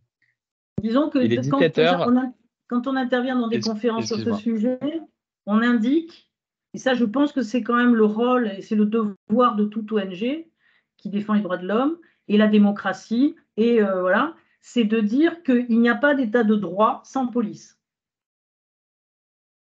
Ça, c'est le postulat. Après, la police, la façon dont elle est gérée, la façon dont on la laisse intervenir, la façon dont on la laisse agir, est révélatrice, c'est un indicateur justement de cet indice démocratique, c'est-à-dire de savoir à quel point l'État va laisser le répressif gagner sur la gestion préventive. Voilà. Donc la question, elle est là, et donc ça demande d'être mesuré, de ne pas être partisan, excessif, d'avoir des propos, je dirais, hyper politisés avec des prises de position, même si on en a, personnellement. On peut en avoir, on peut être anti-flic, anti-ceci, anti-cela, ou pro-ceci, cela, mais il n'empêche qu'en tant que juriste, en tant qu'ONG, on doit s'attacher à vraiment s'appliquer à tenir des faits vérifiés et à écouter toutes les parties prenantes et avoir une qualification des faits sur le droit, parce que ça, c'est imparable, donc ça ne se discute pas. Merci beaucoup, Nathalie. Voilà, c'était intense, hein, c'était plus intense que ce que tu m'avais annoncé. Mais... Tu m'avais dit oui, 20 minutes, un petit café, une boisson. Ouais. Pour notre plus grande joie, j'avais surtout dit que c'est difficile de prévoir et en l'occurrence, là, c'était un café tout à fait stimulant et avec beaucoup de questions, je pense, de toutes les personnes présentes. Donc, je vais pas dire que je m'en réjouis, mais quand même, si. Et nous voilà déjà à 17h, donc 2 heures de café. Je crois qu'on établit un nouveau record. Enfin, pas pour ouvrir la liste, mais je crois que c'est pas mal. Voilà. Merci à toutes et tous d'avoir participé. Nathalie, Yves qui n'est pas présent, mais je le remercie en ton nom, en notre nom, en son absence. Merci beaucoup pour avoir pris le temps pour nous présenter l'ACAT France et échanger avec tout le monde. C'était le dernier, normalement, café ACAT de l'année. On va se retrouver en janvier. Alors, je voulais dire que je regarde les replays. Hein. Je n'ai pas le temps, chaque fois qu'il y a un café, d'être là. D'ailleurs, pour trouver cette date, ça a pris 2 ans, hein, comme l'a dit Corentin. Mais en revanche, je regarde les replays. Donc, même si vous ne nous voyez pas sur le moment, sachez qu'on vous regarde. On vous écoute. Voilà, on s'intéresse à tous nos amis acaciens, qu'ils soient. Mais merci à la FIACAT de nous avoir donné ce temps de parole. Et merci à tous parce que vos questions sont stimulantes et puis elles relancent aussi chez nous des questions. On se dit, bah tiens, ça c'est pas oui, c'est vrai que voilà, on n'avait pas vu ça comme ça, où ça soulève des questionnements qui sont formateurs, qui font avancer. Donc, merci vraiment à tous pour votre attention. Voilà. Merci. Ben oui, puis merci à chaque fois aux ACAT de jouer le jeu. Là, aujourd'hui, c'est votre ACAT, mais c'est vrai que c'est avant tout un moment de rencontre, donc il faut que les ACAT soient prêtés à se connecter et à prendre un petit peu de temps pour se proposer. Donc, merci. On fait la coordination, mais avant tout, ça repose sur la motivation aussi des ACAT à vouloir échanger avec tout le monde et se connaître mieux en tant que même membre d'un réseau, d'une fédération internationale. Donc un grand merci. Et puis moi j'en profite pour vous dire au revoir aussi. C'est mon dernier café à 4. Je vais vous quitter dans 2 semaines. Je quitte la FIACAT pour laisser ma place à la talentueuse Louisa Fenou qui va venir faire l'animation du réseau pour les années à venir.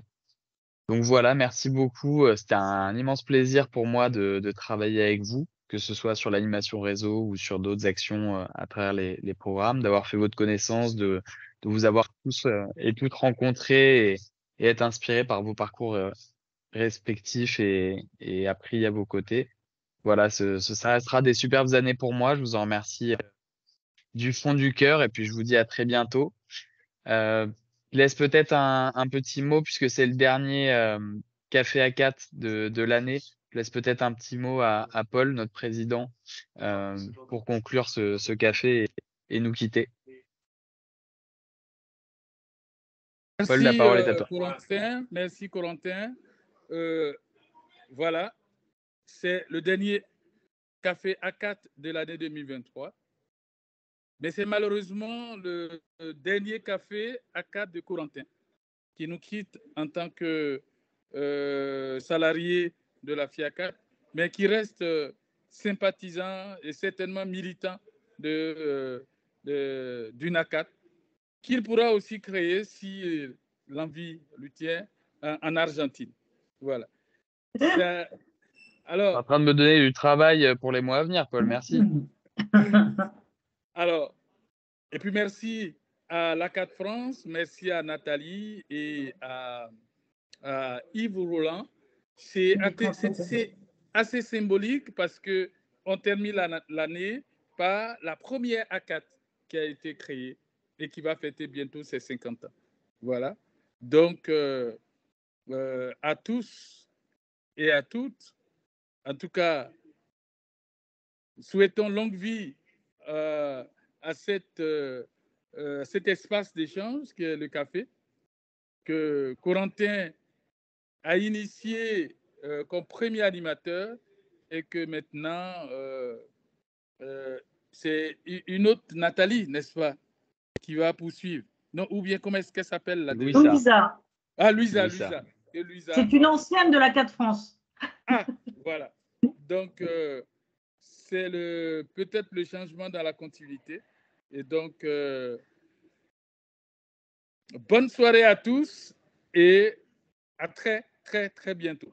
Voilà. Bon voyage, Corentin, et bonne aventure.